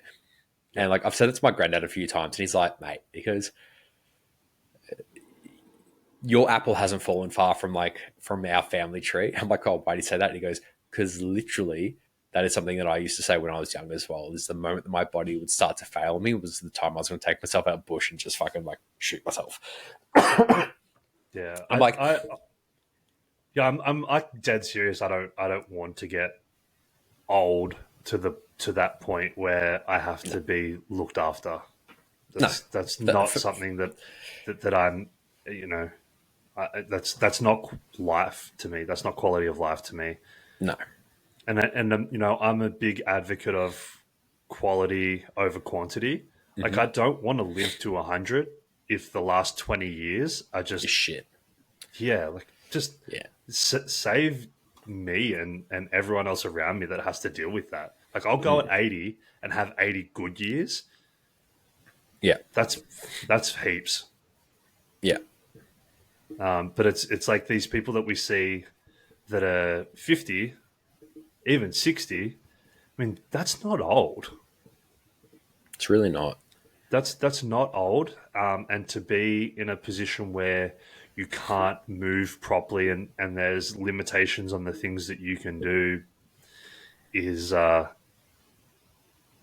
yeah, it's preventable, which is the other thing as well. Is like, even if you don't enjoy training, Yeah. you don't have to do a lot. No, and it's like you don't even have to do anything that hard either. Like there are No. so many studies and stuff that have come out from like say Scandinavia where they've done like studies around like sauna. It's like if you sauna like 5 times a week, the reduction of all cause mortality is like reduced by like 40% or something like that. And Mhm. you imagine like with how many people as they age succumb to issues around like metabolic disease and all that sort of stuff.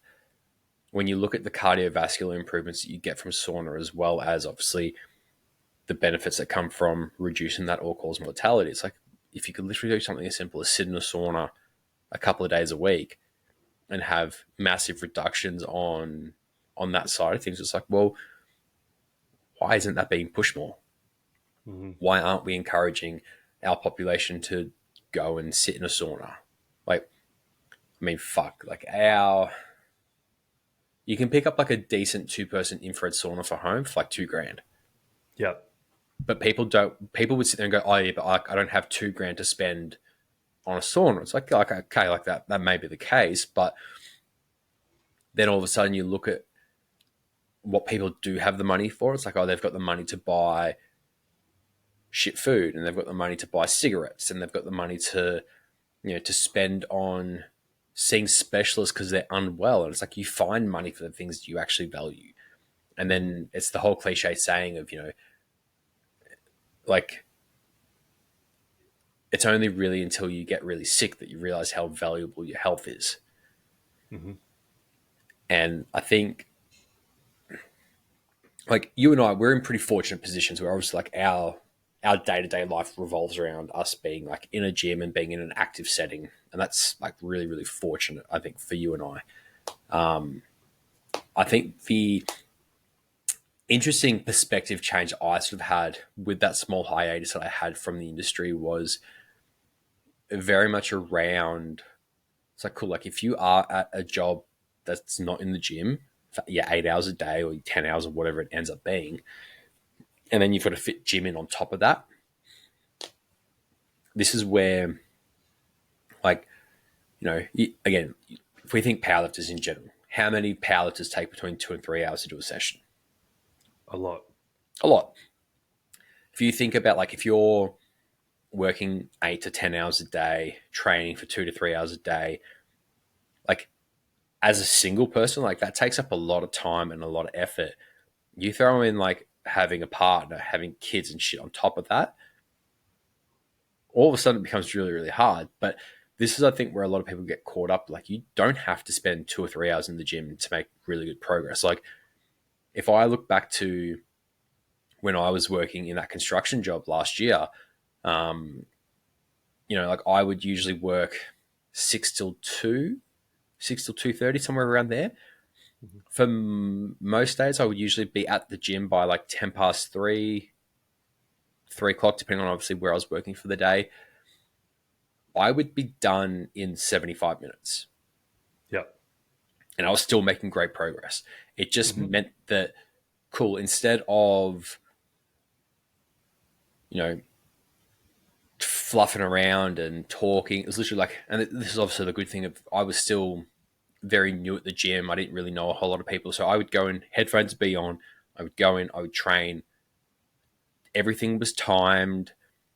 I wasn't spending 20 minutes looking at Instagram reels between sets. Like, it was literally, I went in, I trained hard so that I could go to the shops on the way home, grab some stuff for dinner, go home, cook dinner, take Mav for a walk, and then come home, have a shower, go to bed. Mhm. But that was with no additional responsibility. And this Yep. is where I think when people get to a point where they do have the additional responsibility, whether it's longer work hours, whether it's family, whether it's relationships, whatever it might be, I think coming to a point where it's like you don't have to, again, like we're sort of talking about like not needing to do a whole lot to get some decent results across the board. I think if we're in a point where we can go, yeah, like you can literally go in and you can be done and have a good session done in like 45, 50 minutes. It's not that hard.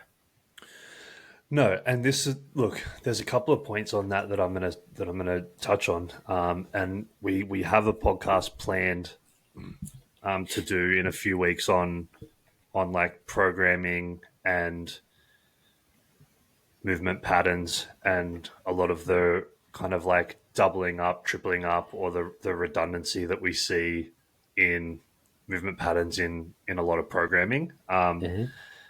So if we're thinking about it from that perspective, and I totally agree, it's like if you streamline things and you program things properly, or you're following a program that's really like, okay, what do I need to do, and then Mm-hmm. what are some of the extra things that I can do if I have the time. You can get a lot done in 1 hour if you don't fuck around on your phone, have the level of conditioning to get through your workout without taking really long extended rest breaks while you wait for yourself to recover, and you Mm-hmm. don't have a fuck ton of redundancy in your program of just doing the same thing over and over again on a different machine. Like you don't have to do bench press, floor press, machine press. Like it's just like the same thing 3 times. Yeah. Just do one of them. Just pick one of them and do it Mm-hmm. properly, and then move on to the next thing. As an example, um, you don't have to do squat, goblet squat, reverse lunge, leg press. It's the same thing 4 times. Let's just pick one and go with it. Mm-hmm. So refining your programming to just get done the work that you need to get done you can make a lot of progress in not a lot of time. Having the level of conditioning that you need to have to get through your session quickly is a big one as well. If you can't recover between sets, you probably need to work on that, because what that's also going to allow you to do is recover better in between sessions, so you can be more efficient with the sessions that you do, Mm-hmm. and you're going to reduce the injury potential that you have as well if you're going into your sessions and you still haven't fully recovered because you're a fat fuck. You probably just need to work on your conditioning. Mm-hmm. And then as well, it's just like what I've noticed a lot this year is we people waste a lot of time without actually realizing how much time we waste. Mm-hmm. So, you and I spoke about um, at the start of this year is like these are the things that we're really going to go all in on. We're doubling down on the business side of things. We're going to do the podcast. We're going to do, we're going to give some of our time to sports teams and really start to develop a presence within the S&C world.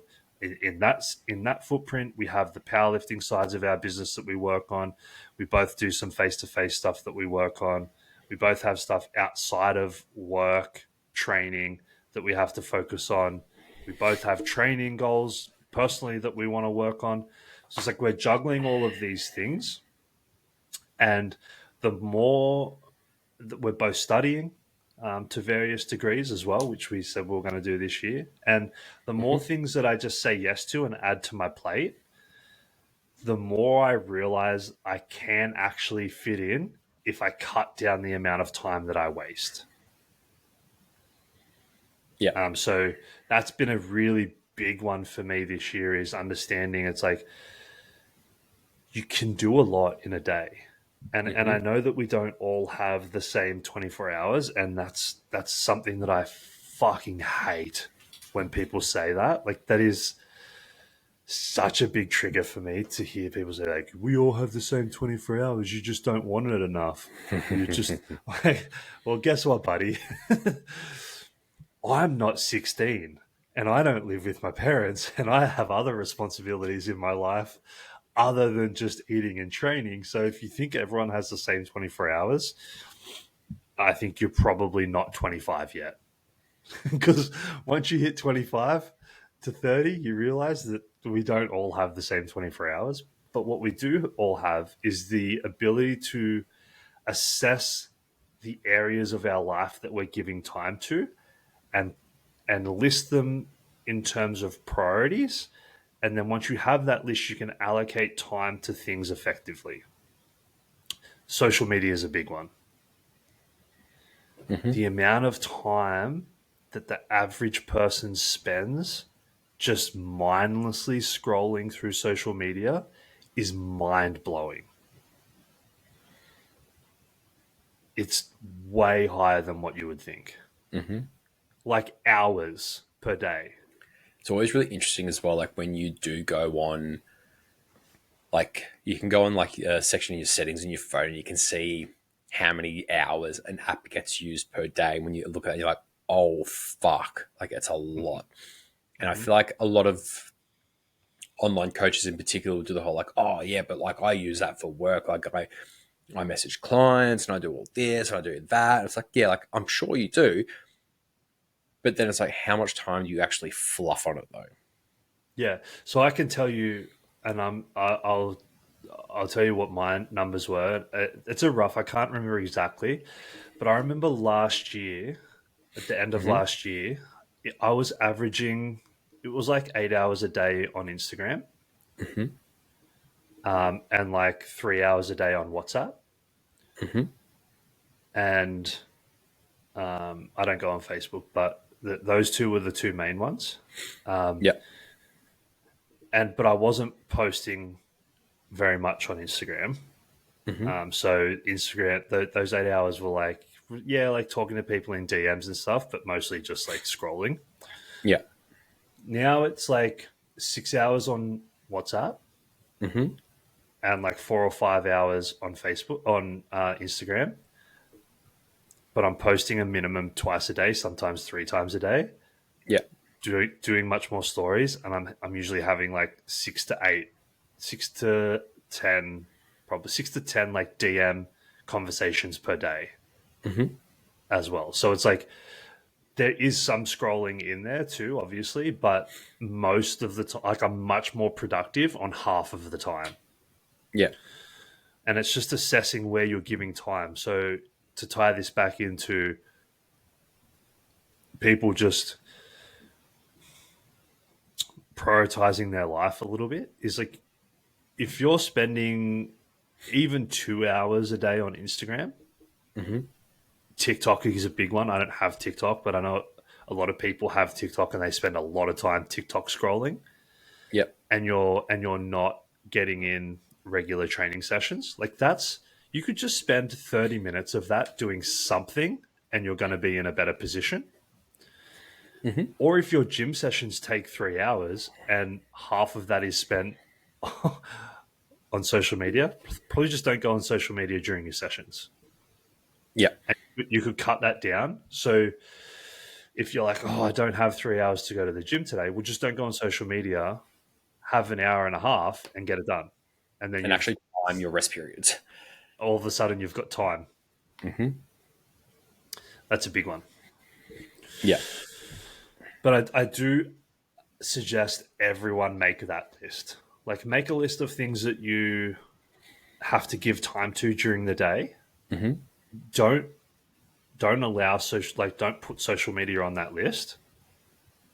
You're like, I've got work, I've got kids, I've got the partner, I've got the gym, I've got this other little side hustle that I'm doing, I've got family that I need. This is my calendar that I'm going to allot time to. And Mm-hmm. then there's spare time outside of that. That's when you can consume social media.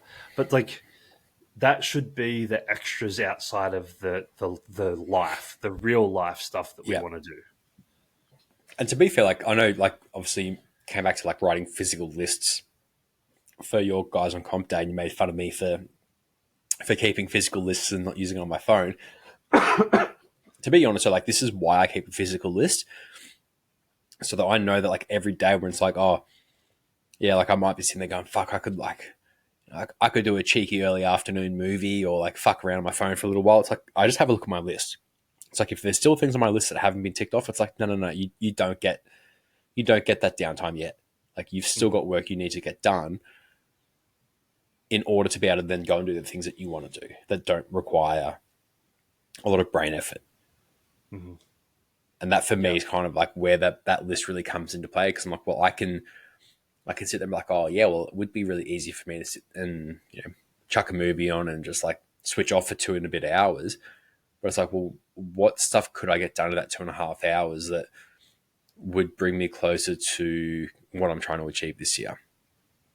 And Yeah. if I've got things on my list that it's like, oh, well, there's things on this list that are going to be bringing me closer to that objective. It's like, cool, they have to take priority if it's actually important to me. Yep. Yep. Agreed. That list was that was like the best thing I did on comp day. Mm. Yeah, it works so well. Just to reiterate how proud I am of myself for that. I'm also going to tell you how proud I am of you for using a handwritten list. Yeah, and it was a pink notebook, and on the front of it, it said "Espresso yourself," and it had a coffee cup.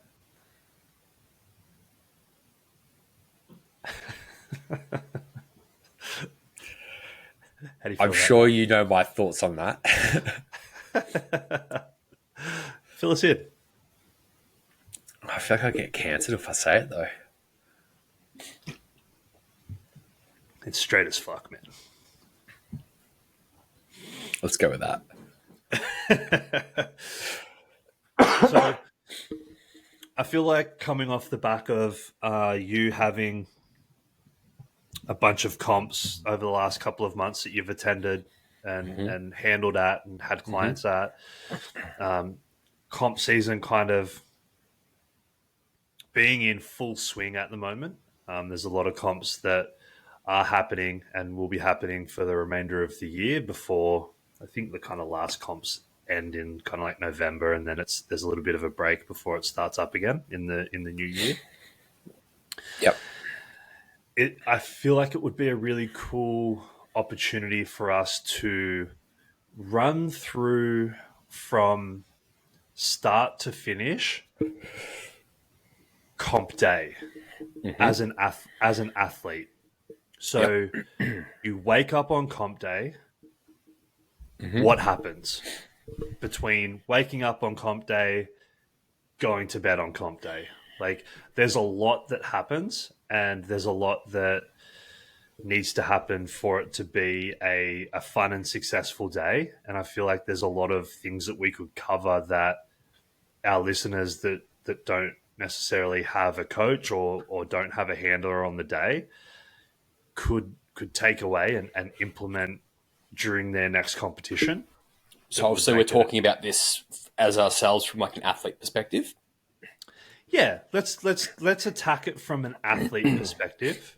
So because obviously, like as us as coaches, we know what we do on comp day, and our athletes don't necessarily need to worry about, oh, what do I need to do on comp day? Because we're going to take care of it for them because that's our job. yeah. Okay. So As I an think athlete that doesn't have that, okay, cool. So I think this is kind of where we've kind of got two avenues based on whether we are competing in a federation that requires a 2 or a 24-hour weigh-in. I think that obviously depends, like that sort of changes the approach quite significantly based on, are you still having to make weight or are you in the process of like refeeding or that sort of thing? So I think obviously if you are just cruising on through and you've already weighed in the day before and you don't have to worry about weight, I think the objective is obviously you wake up at a time where you can get some food in, you can get some fluids in for the day and like really help to set yourself up to be successful from the get-go. Nothing should be out of the ordinary. Like you should still be eating the same thing you normally have for breakfast. You should still be going through the process pretty much the same as it would be on any other given day of the week. I think an area where a lot of people tend to fuck things up is they try and do things really differently on comp day. They eat different foods and they upset their guts and then they're nervous and that upsets their gut even more. And then it just turns into a shit show, quite literally. Obviously, making sure that you plan your travel to the venue, to make sure that you can get there with enough time to like come in, get your bags set down where they need to, make sure that you're all settled in, changed on time, make sure you've had a chance to go to the toilet, take a nervous poo, all that kind of stuff. And then obviously to sit there and go, well, how long does it normally take me to warm up for my squats? And then that's kind of where you tend to work back from. Like for most people I work with, it's somewhere between 30, 40 minutes. Again, if you're sort of like figuring out where they are in the list in terms of obviously, when they call, bars loaded for the first athlete, where are you going to be relative to that? So you can then kind of plan the last warm up and then you just work back from there. Making sure that obviously you're still sipping on fluids throughout the day to make sure you're still getting in what you need to. I think at the end of the day, having a plan in place and then kind of having a plan B just in case things either are going really well or things are going really, really shit. I always like to go in going, yep, cool. I'll take this as an opener. My second attempt will be roughly around this point here. And then that will kind of determine what I do for a third. But then obviously having secondary options based on how things are looking and how things present. I think as well, like if you're going in there and you don't know anyone, it's like, cool, just find a place to sort of exist and do what you need to do. If you need music, use music. You're obviously going to have to keep an eye on the lineup and sort of see where you are. If things change between attempts, like that's also quite possible. Obviously, if you're having to wrap your knees or if you're just competing in sleeves, that will sort of obviously, change the approach. If you're squatting in wraps, you're obviously going to have to make sure that you get your knee wraps rolled up between attempts. And then obviously making sure you wrap at a point where you're going, yeah, I'm not standing my wraps for 3 attempts and my legs are going numb. Sort of getting to a point where you get wrapped 1 or 2 lifters out, get yourself ready, compose yourself. I think like I'm pretty fortunate. I've never really done a comp where I haven't had someone there to at least help with some aspect of the day. Like, as far as I think the last comp I did with a coach behind me was 2016. But I mean, like that comp I kind of did, it would have been 2016, maybe 2017, somewhere around there. I did a national event in 2016. Coach didn't come interstate for that, which again is what it is. I then hired another coach, I think later that year or early the next year. And I competed at like a local meet for that one. He didn't come interstate, which again was fine. But they like kind of set out some of my numbers. But then pretty much from any comp after that, it was always like, yeah, I'll just kind of do it myself. And I've got a plan in mind for what I'm after for the day. I had guys that would handle me, that would, wrap my knees for me, give me unracks on bench, help load bars and stuff for warm-ups. But I think as far as like the process for the day, I think it's just a matter of making sure that you've got food packed for the day to keep yourself fueled. Especially I think like if you're going out and you're hitting a big squat, making sure that you've got enough fuel between squats and bench that you don't feel like a complete bag of shit. And then obviously making sure you've got enough fuel between bench and deadlifts that you can digest it at a rate so you can actually utilize it on deads without feeling like you're going to shit yourself. Understanding if you work better on fluids or solids. Like I know for me, like I utilize a lot of weird shit on comp days. Like I don't digest very well when I'm under that much stress. So I tend to go, yeah, well, I'm going to use a lot of fluids. So like pickle juice, maple syrup, like liquids are my friends. it's always really funny when people see me like bring out a jar of pickle juice and like, what the fuck is that for? I'm like, because it has a lot of sodium in it, and it's a really easy way for me to get it in without having to drink like a ton of fluids. Like it works really nicely. Um, but yeah, I think just making sure that you've got your I's dotted and your T's crossed, like making sure you've got all the right comp specs stuff for comp, like making sure you've got your deadlift socks, making sure you've got, you know, you're like, if you're allowed to use, like, say, wrist wraps on a deadlift, like understanding what the equipment requirements are for comp. I think there's a lot of things that we have to just make sure that we know the basics of what we're doing, make sure we understand what comp spec lifts are. Excuse me. Like, there's nothing that upsets me more when you see someone who is either going into a comp on their own or with someone who's obviously a very inexperienced coach when it comes to powerlifting, and they don't understand the rules, and then that client has a shit day. Mm-hmm. So I think if you are going into a comp on your own, no coach, no handler, nothing like that, um, I think, yeah, making sure you've got your food and fluids sorted for the day is a must, and then make sure you've got your like equipment in check and you understand what you are allowed to and not allowed to do.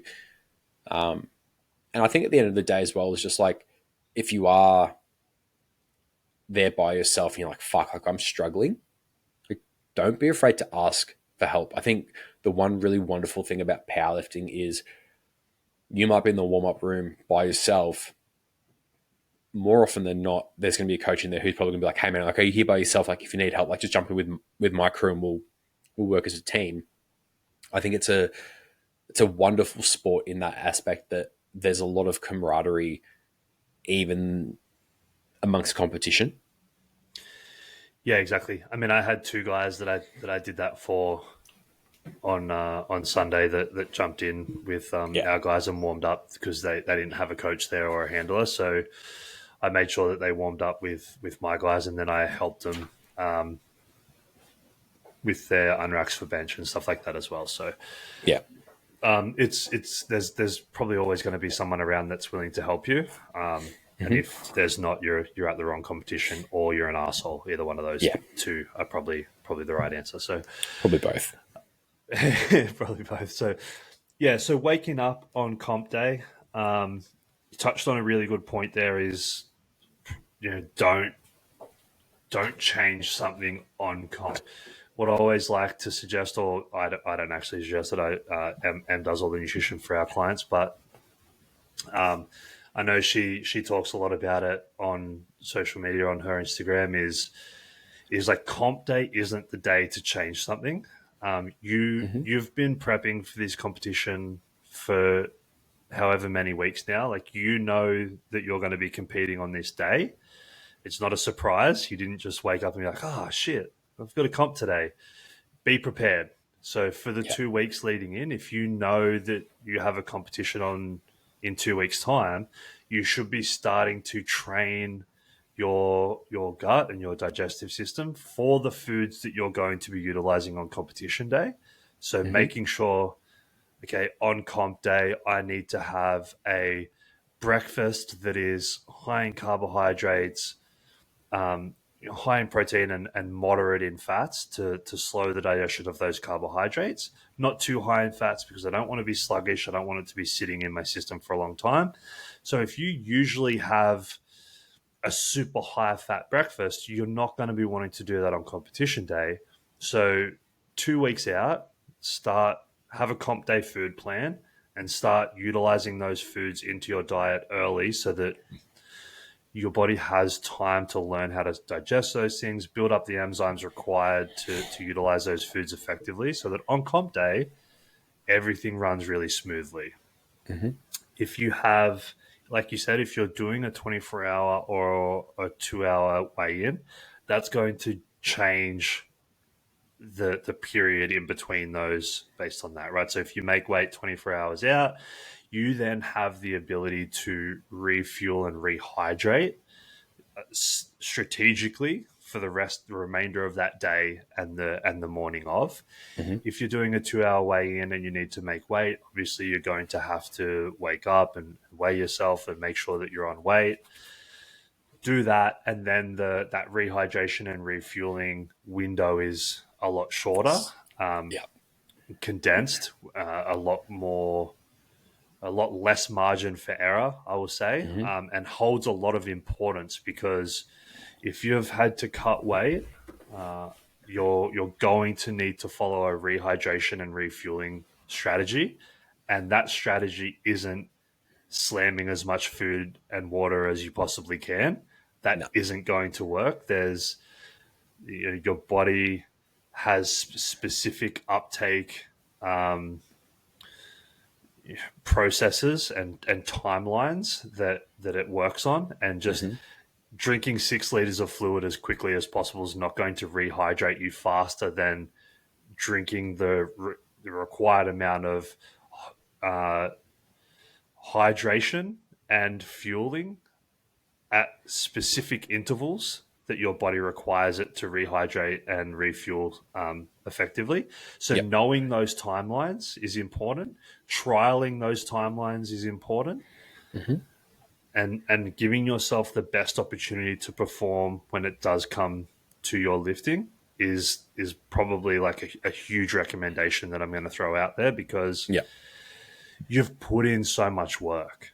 Mm-hmm. Like, don't fuck up all of the work that you've done by just doing dumb shit because you haven't been prepared on the nutrition and rehydration side of things. And by Mm. no means am I an expert at that, but there are people that are. So if you don't know and you don't feel like going and doing the research, speak to someone that does, because it's a fucking game changer, and it's luckily it's starting to become more more recognized within the powerlifting circles. For a long time there, it was just like fast and loose, Yeah. but it's getting much better, and we know that it's important. So give it the due diligence that it requires. Mm-hmm. Once that's on point, and you've made weight, you've got your rehydration, you've got your fueling, you've got your food set for the day. Pack your bag the day before, 2 days before if you can. Like you're probably not going to be training the day before or 2 days before, or you're not going to be using your comp gear. Pack it 2 days before. So if you're missing something, it's not a morning of holy fuck, I can't find my knee sleeves or I can't find my wrist wraps. Pack it a couple of days out. Give yourself an opportunity to find the things that you're missing if you're missing anything, because Mm-hmm. the last thing you need is to wake up comp day and start packing your gym bag and not be able to find something and figure out that you've left it at the gym, not have time to go to the gym and get it. It Yep. happens way more often than it should. Way too often. So make a list, pack your bag as early as you possibly can, get your shit ready and have it packed. And this is just, I'm pretty pedantic on this because this is something that I have brought forward from my footy days. Is like, have your bag packed, sitting by the door, ready to go. There's no chance of leaving anything behind if that's the case. Yeah. Get to your competition, find a spot to put your stuff, and claim that spot within the gym. Mm-hmm. That's going to make you feel a lot more comfortable if you have a little home base that you're comfortable in. You've got a little area set up that's got all of your stuff. If you can bring like picnic chairs, do it, and bring a little like fold out chair, sit it next to your gym bag, have all of your stuff so that you can sit down, have something to eat and drink, have your gym bag there. Claim a little area that this is like your home base for the day. Mm-hmm. That's going to make the day feel a lot more comfortable for you as well. When there's people everywhere, things going on, it's fast paced. If you can just have a little area to retreat to when you need to, that is a nice little escape. And then be there for the athlete briefing.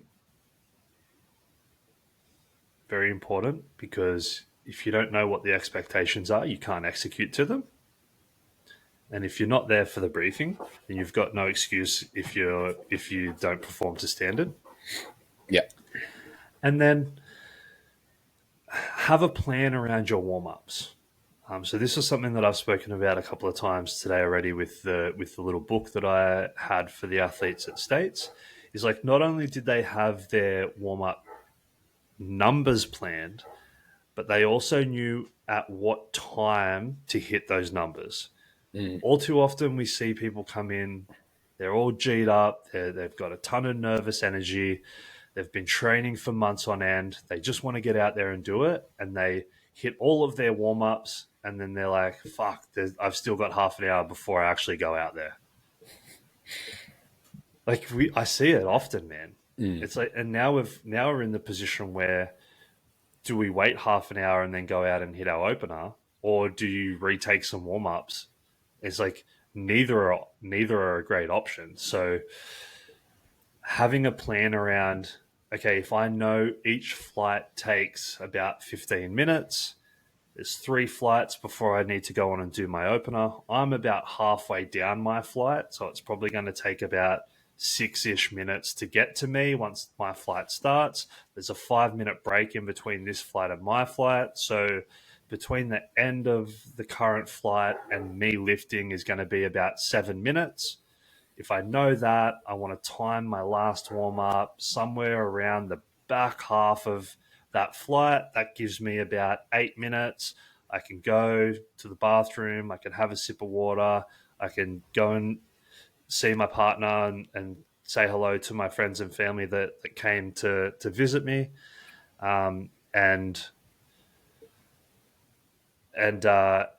be ready for my lifting when it comes time for me to do my opener. I think that's really important as well. Is have a plan around when you're going to execute your warm up lifts. Mm. Once you hit your squats, I'm going to say most of the time it's a really good idea to stay calm as possible prior to your opening squat. That's always the hardest lift of the day mentally. You're not in the meet until you hit that first squat, so there's a lot of pressure on everyone. So I put a reel up this morning around like number one best tip to have a successful comp day is open lighter than you think. Mm.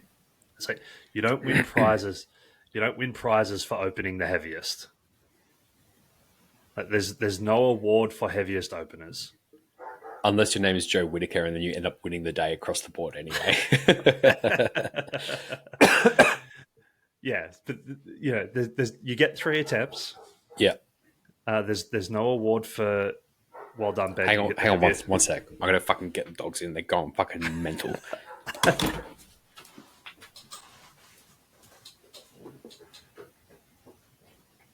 Wait, get inside.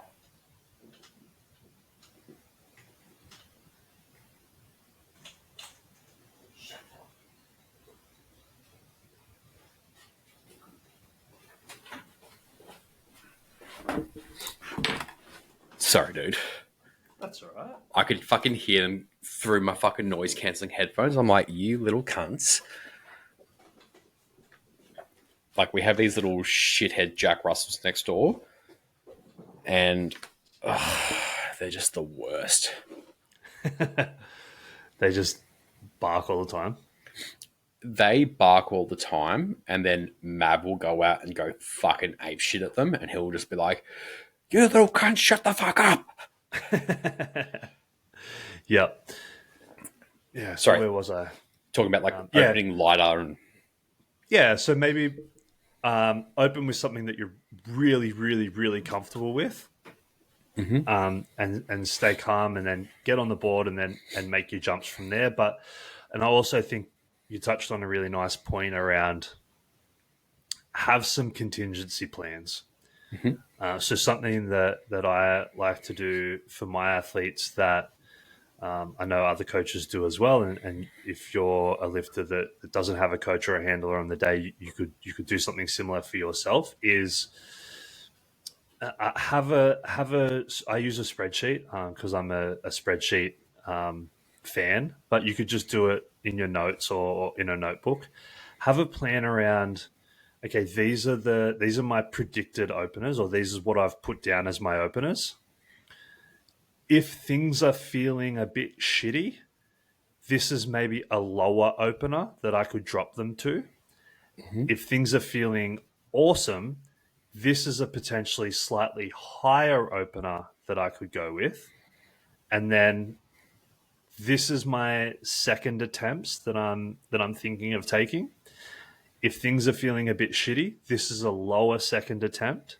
Or if things are feeling great, this is a higher second attempt. All three I'm comfortable with hitting, depending on how I'm feeling on the day.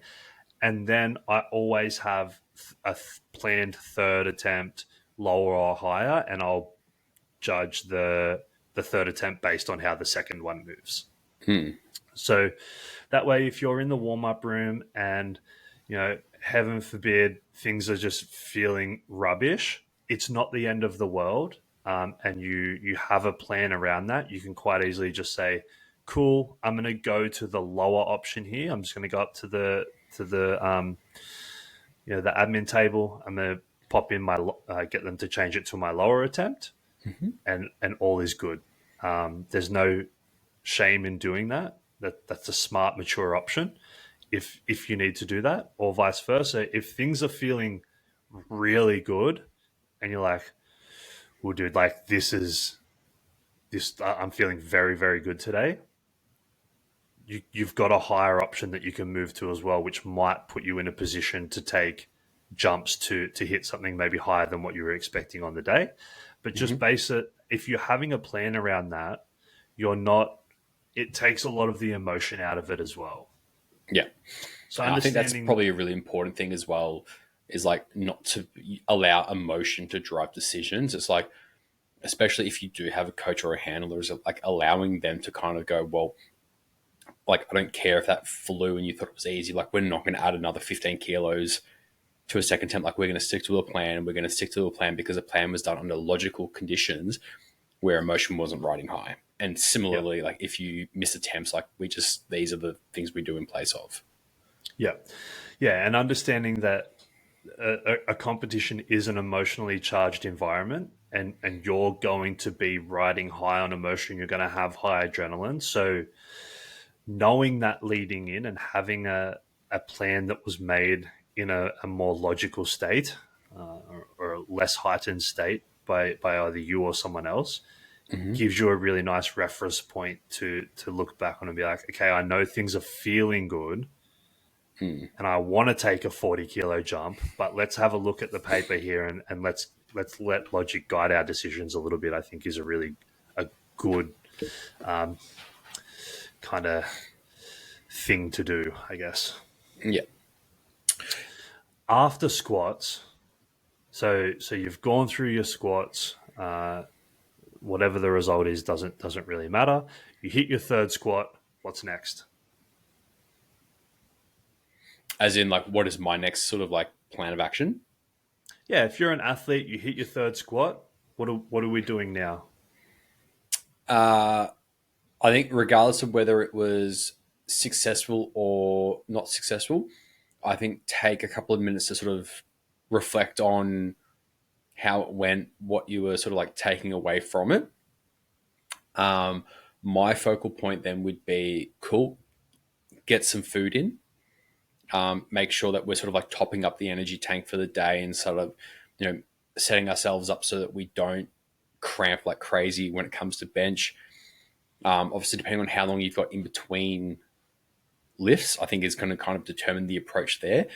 Um, Again, I've had some comps I've done where the moment that people come off squats, they've got like 5-10 minutes before they have to start warming up on bench, and it's been a really quick turnaround.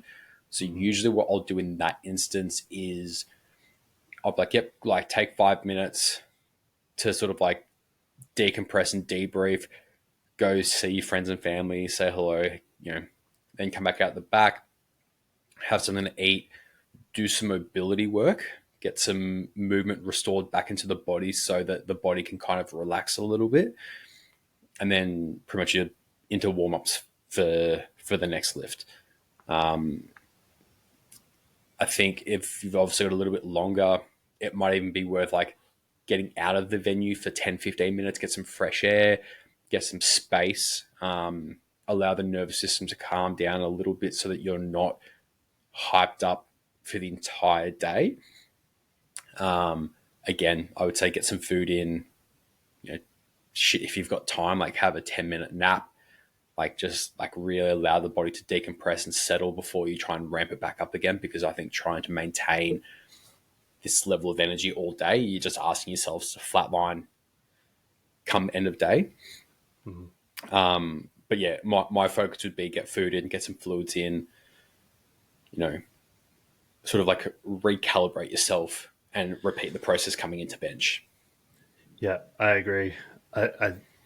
Food rehydration is going to be number one priority, because you might not feel like you need it straight after squats because your adrenaline is higher. Yeah. But if you don't, you're going to be feel it. fucked. Yeah. Yeah, you're going to be fucked, and it'll happen quick. So it's staying ahead of that, getting that in as quick as possible so that has time to digest before you bench, or mostly digest before you start bench. Bench is kind of it's a nice time, I feel like, between squats and bench to have probably your biggest meal of the day. Yeah. Definitely your biggest meal of the day, because you're benching. It's likely to affect you less than between bench and deadlift. You don't want to be deadlifting on a full stomach, that's for sure. So have that the sturdiest or hardiest meal, I guess. Not that you're going to be having a fucking 4-course meal on comp day, but the main meal that you have during the day is probably going to be between squats and bench. So get that in, get your hydration on point. Like you said, if there's a big gap, like the States on the weekend, there was a big amount of time between. It was 4 flights. So they had quite a big break between. It was like 45 minutes between ending their lifting before they had to start even warming up for the next lift. Yeah. So if you have friends and family there, and you are someone that can compartmentalize well, I would say go spend some time with them. If you want to leave the venue, if you feel like that decompression would do you well, do that, like you mentioned. Personally, that's not something that I've ever felt comfortable doing, because I feel like leaving the venue for me would make me much more anxious. So I've always just stayed in the warm-up room is what I generally do. So, but I'll just clarify as well. When I'm talking about leaving the venue, like I'm not talking about like getting in my car and like driving away. I'm just literally go talking about outside. like go out in the car park, like just get out of that like direct environment, just so that you can decompress and not be so amped up. Yeah. So that can work really well, and I do suggest that for a lot of people. But then it's also for other people, maybe staying in the environment and staying in the quote unquote zone is a good option, but just also regulating that nervous system within that. So something that I will generally do, or something that I'll always do, regardless of the competition that I'm doing, is I want to stay in the thick of things, because that makes me feel like the competition is still happening, right? So like my focus isn't broken. I come here to do a job. The entire day I'm focusing on the job, but I'm focusing on the job that's right in front of me. So Yeah. a big thing that I'll always suggest is compartmentalization. Learn to compartmentalize your day into 3 sections: squats, bench, and deadlift. Once squats are done, to be honest with you, I don't even take a moment to reflect on squats. As soon as I hit the last squat, regardless of the result, squats are done. Like, shut it off. I don't need to think about squats at the moment. Right now, I need to think about what my next job is, and that's bench press. And I don't necessarily have to start thinking about it right away. But what I don't want to do is overthink what I had just done because it's not going to change the result at all. Mm-hmm. Like, you can't go back and redo your third squat. Whatever happened has happened. Whether it's good or bad, it doesn't matter. You need to move on. So I like to, so say at Nationals, for example, the last comp that I did, Yep. I wore my headphones the entire day. Mm. And I had, this is how autistic I am, I had one song playing the entire day from when I got to the venue to when I left on repeat. One song. Nice. And I took my headphones off to lift.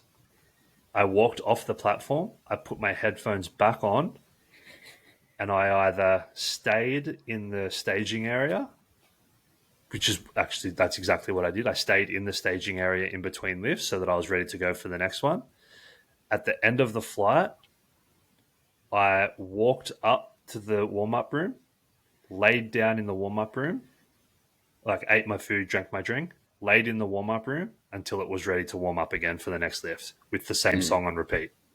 It was just Ronnie Coleman yelling, "Yeah, buddy," for hours on repeat, wasn't it? 100%. Yeah, I knew it. It was that song. It was the Arnold Schwarzenegger song. Down, up, Yeah, down, up. Come I on, just more energy. more energy. I just had that on repeat all day. Amazing. No, it was. I'll send you the song it was. It's actually a sick song. I can't remember who sings it at the moment. Uh, it was pretty hard. It was like a deathcore song, but I just had it on repeat all day, and it became almost like relaxing because it was Mm. just like the same sound in my head the entire day. That it's almost like meditation, almost a meditative state, if that's a word. Mm-hmm. Meditative, Mm. Mediterranean. I don't know. It was almost like meditation because it was just like this familiar song on repeat all day. It got me into a bit of a flow, and I was able to up room, and I could look up and look around. I was still within the environment that made me feel like it's comp day focus, but it was Mm-hmm. also like calming at the same time. Yeah. So find what works for you is probably the advice that I'm leaning towards. Yeah. Know what works for you. Don't rock up to comp day and try and figure it out on the fly. Like, you have a bunch of training sessions during prep that are big intense sessions. Figure out what you need to do during those sessions to have a successful comp day. Mm-hmm. And then do that. Don't get caught up in other people if doing what they need to do. If you are someone that doesn't want to talk to people on comp day, don't talk to people. I didn't talk to anyone at nationals, and you know, like, I'm a friendly dude. I talk to everyone and anyone all of the time. I'm not afraid to have a chat. When it was my day to compete, I didn't take my headphones off. Not for anyone. Not for my family. Not for my friends. Not for people that was speaking to on Instagram and have, you know, I nodded to them. I shook their hand on the way past, and I kept walking because that's what I needed to do for me. So understand what you need to do for you, and don't give anything to anyone else if it's outside of what you need to do for you. Be selfish. It's your day. You've worked hard Mm. for it. Know what works and do that. Yeah. So you do your bench presses. Again, we've got our warm ups. We know what our warm up jumps need to be. We've got a high and a low. We've timed our warm ups based on the previous flights to us. That puts us in the best position to be ready at the moment that we need to hit our opener. We execute our benches. Then what? Uh, what I would generally do is I would then go and try and get a very easy to digest carb source in, whether that just be like Gatorade or whatever it might be. So it's like you've got some energies to come into deadlifts because generally speaking, deadlifts is where people are going to be able to capitalize and they're going to require a high energy sort of like base to work off. Mm. Um, again, I would use a similar protocol between bench and deadlifts as I would between squats and bench in terms of going like, if you obviously depending on the time frame that you have, um, you know, obviously get some food and hydration into the system as quickly as possible and use a more easy to digest source. Um, do any mobility work that's required prior to that. So obviously, if you're a sumo deadlifter and you're like, oh, my hips are feeling a little bit jacked up, like you probably need to do some relative and appropriate work to sort of prepare the hips for your warm up. Mm-hmm. Um, and then again, like finding what sort of works for you. Like if it's chuck your headphones on and double down and really dial into what you've got to do that. If you're kind of like coming to deadlifts and you're like, oh well, now I get to have a bit of fun, like just embrace it. Like if it's if you want to take the t-shirt off and just do it with a singlet on, I like love that. do that. I'm a huge fan of that. I just wish I was jacked enough to do it. Yeah, Because, like, when dudes are jacked and they do that, they look so much more jacked. yeah, Like Will's deadlift, Will's third deadlift at Pro Raw that he posted. I think he posted it on a reel last night. And I was like, oh, every time I see that, he just looks like such an animal. You can yeah, see every single vein in his entire body. yeah. So I think like between bench and deadlifts again, like as you sort of mentioned, like focus on the task at hand, which is then obviously coming in for deadlifts. I think another aspect that is really important as well as keeping people's heads in the game. A lot of people come to deadlifts and like, oh, thank fuck, like I'm almost done. It's like, no, you can't have that mentality quite yet. Like you literally need to go, treat deadlifts like they're your first lift. Like give it that much energy and that much attention. And I think as well, like obviously with deadlifts, you have a lot more room to play games and you have a lot more room to really like utilize comp day shenanigans. Yep. So I think there becomes a point where it's a matter of kind of going, yep, like I'll put my first in, I get my first. Like even something as simple as setting your deadlift opener heavier than what it's actually going to be, just to fuck with people, can be a lot of fun. Mm-hmm. And then I think, obviously, like with everything, like get on the board.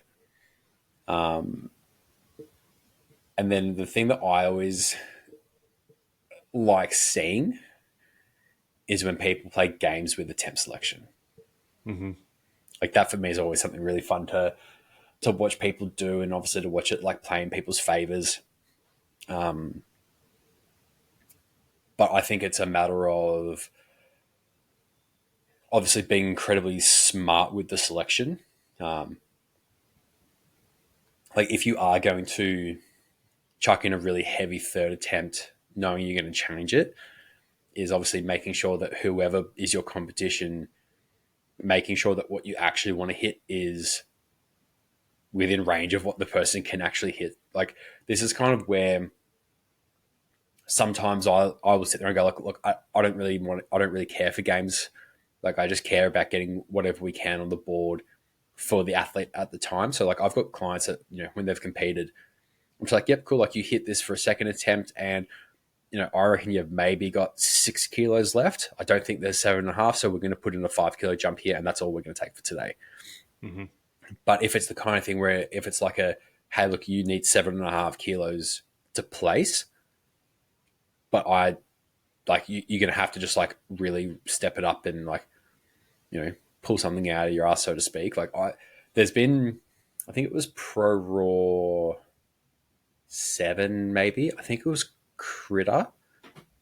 There's someone I think in the 80s, and they end up pulling like I think it was like a 30 kilo PB on their deadlift on their third attempt to pull for the win, and they fucking did it. It's massive. It's insane, Yeah. and I think this is also where I think like the crowd involvement coming into deadlifts is just different because everyone's like, oh, cool, like it's coming to a close. Like, we're getting to a point now where, we like again. I think Aaron Sim is a really good example here. Like, he would come in with an okay squat for a guy at his weight. He would come in with like, one of the lighter benches, and people would kind of be like, oh, well, that's a bit cute. Like you know, he did okay. And then he would come and open with like, a 285 kilo deadlift. And you're like, oh, your opener is heavier than most people's thirds. Okay, I see what we're playing at here. So I think Yep. because the day can change so rapidly for some people, like again, like you quite often see people who come in with, you know, a high 300 kilo squat, and they come in with like a 200 plus kilo bench press, and then they open their deadlift at like 220, and you're like, it was really impressive up until now. um, Yep. so I think deadlifts are like, obviously, I think the process to go from bench into deadlifts, it should more or less be the same. Obviously, food choices might be a little bit different, but I think it also becomes a much more of a mental game because so much can change so rapidly with the deadlifts being structured in the way that they are. Yeah, Um, and you're probably getting pretty spent by that time of the day as well. So yeah. I know, for example, Em had a tough conversation with one of our athletes, Crystal, Mm, on Sunday because she was just like, "Oh, I can't wait for deadlifts to be over. Like this is such a long day. I just want to get it done." mm, And she had to drive back to Tamworth straight after the event, back to placement for uni. hmm. And she's like, "Oh, I just want this to be done. Like I've got a 5 hour drive ahead of me." And Em's just like, "Hey, wake up. You've got a job to do. You've got 3 lifts. You need to get in here and execute." And then after that conversation, it things went a lot better. But Yeah. it's very easy to do is to get into that mindset of like, okay, I've just got to get through this, where you need to attack it like it's like it with the energy that it deserves, because like you said, things can change very quickly. Hmm. Um, and it's an opportunity to finish on a high as well, and bring a little bit of momentum into the next phase of training, I guess. Too is Yeah. no one wants to leave the gym after a competition on a down note. Hmm. You regardless of how the rest of the day went, the deadlifting well is an opportunity to leave on a high, Yeah. which, as we know from all sports, is like if you can finish a game or a season on a high, it really carries a lot of momentum into the work that you do following that. So, Hmm. if your day hasn't gone to plan, or even if it has gone to plan, finishing deadlifts on a high is going to bring a lot of momentum into your next training block, which is going to bring momentum into the following blocks, which is going to bring momentum into the next prep, and it Hmm. really does all flow on very nicely if you can just give it the energy that it deserves. Yeah. So don't take it lightly, and give it everything as well. Deadlifts are a beautiful opportunity to leave nothing in the tank, Mm. because you have nothing to do after that. You don't have to conserve energy. You don't have to worry about what if this happens, what if that happens. Deadlifts are a beautiful opportunity to just fuck it and find out.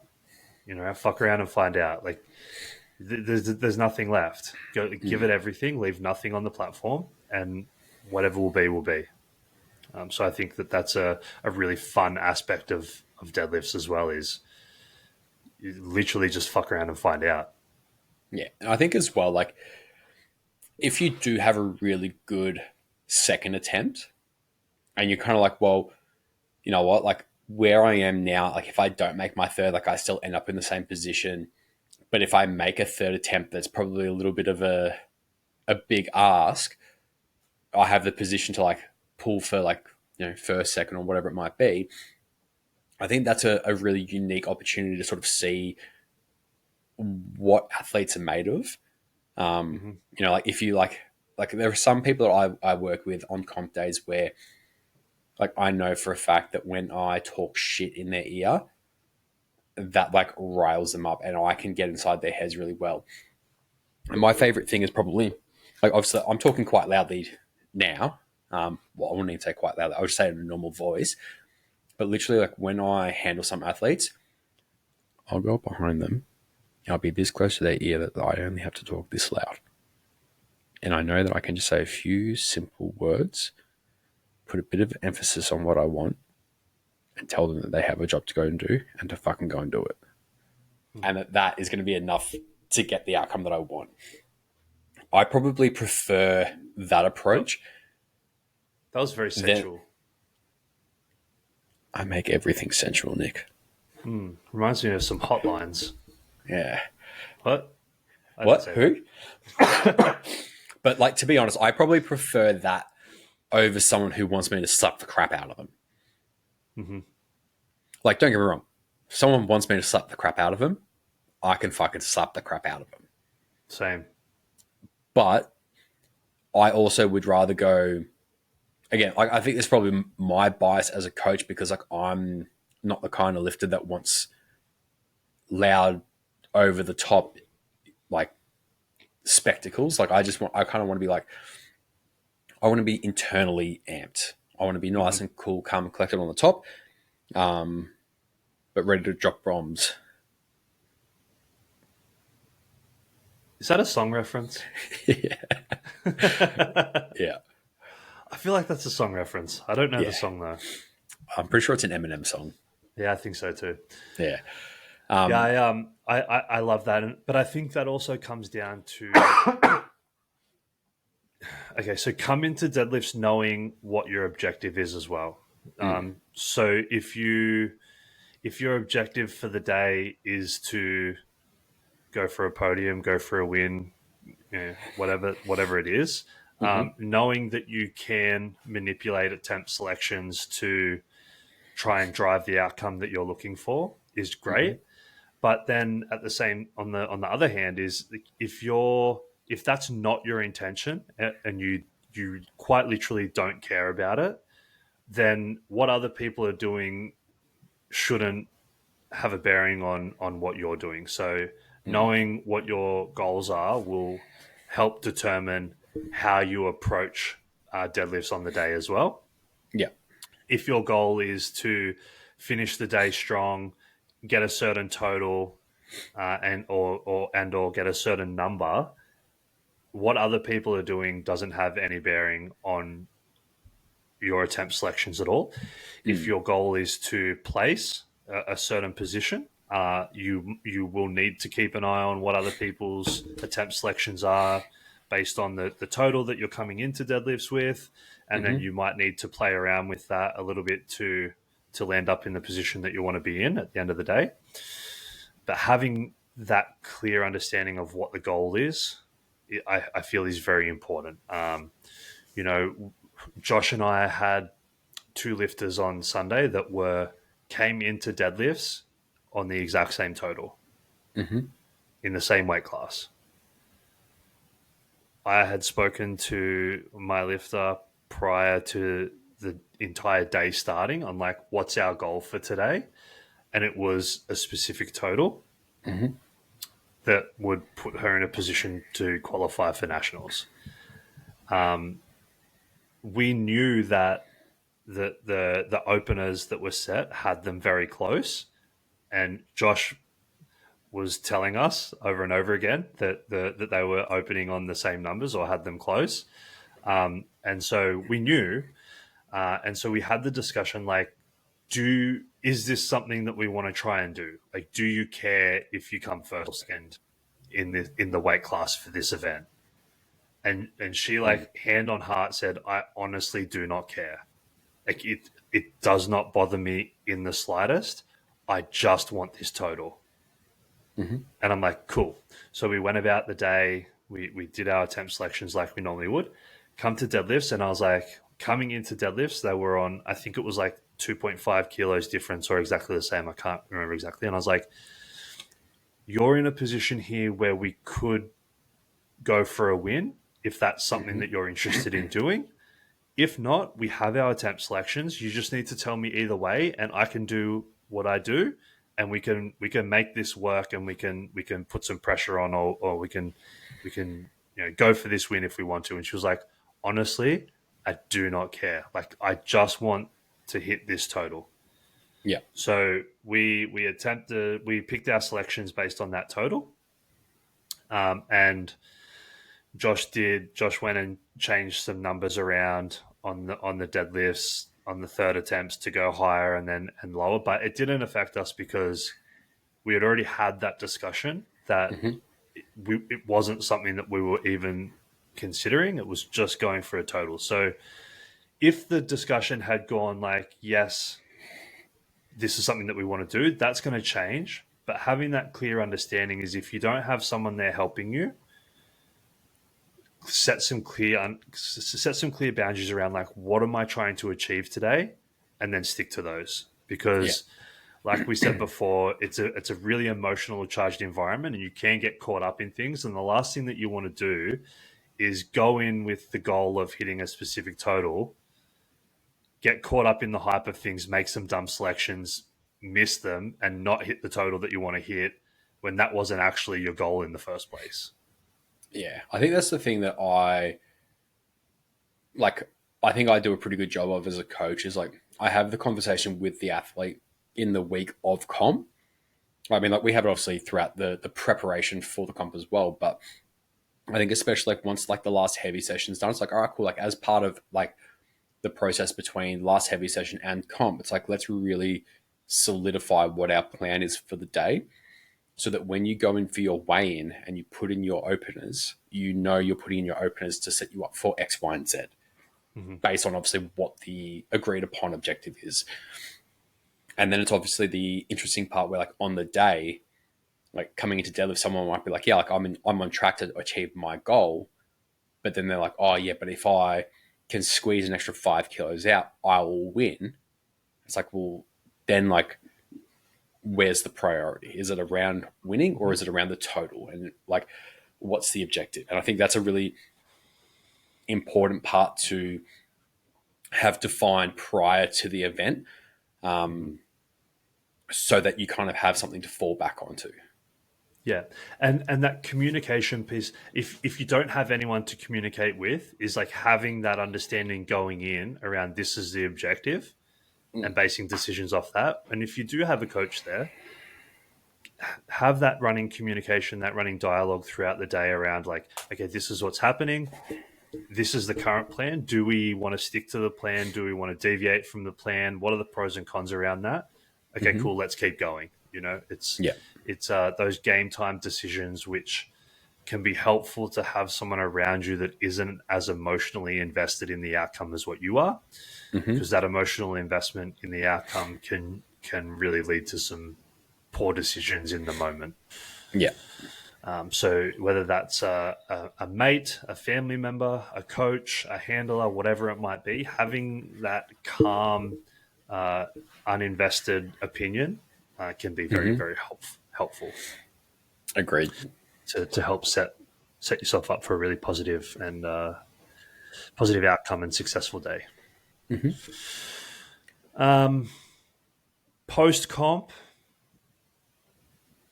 recover, celebrate, and I always just like to suggest taking a little bit of time to recover and Mm-hmm. to decompress a little bit before jumping straight back into the next thing. Yeah. I generally give Um, people like the week after comp, it'd be like, cool, like, no, there's no program here. Like, if you want to go in and train, amazing, go in, you know, have a bit of fun if you want. Like for example, if someone does their third deadlift and like, oh, there was a little bit more left in that, it's like, cool, like go out and try and like just like YOLO.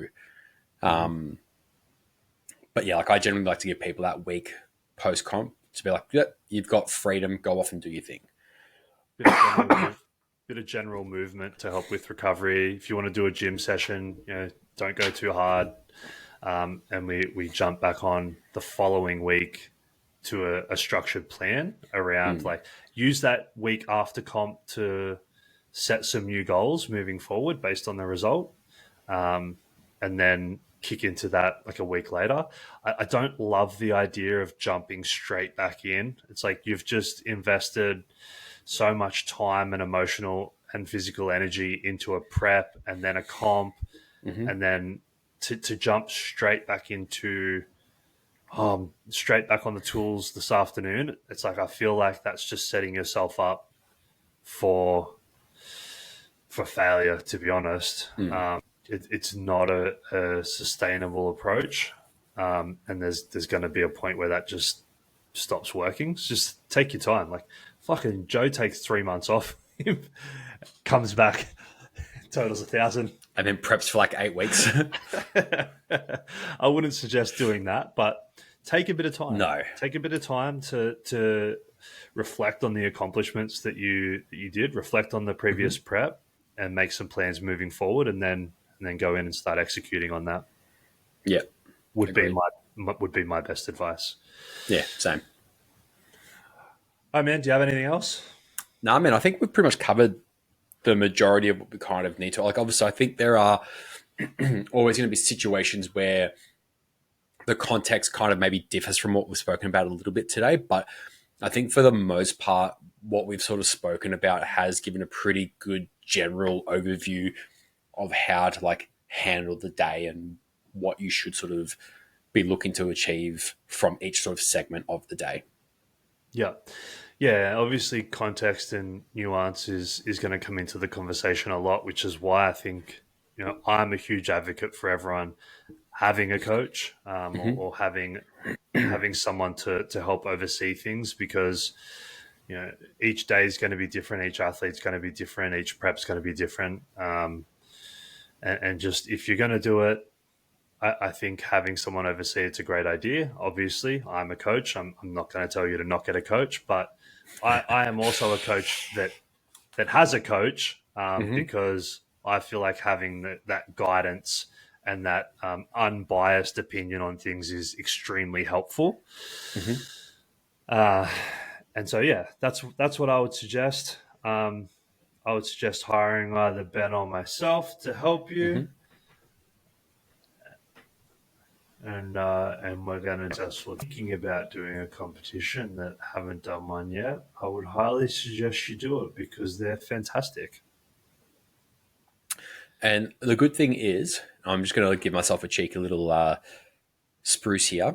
I do have a program launching tomorrow where if you haven't done a competition and you are wanting to test the waters, I've got something for you.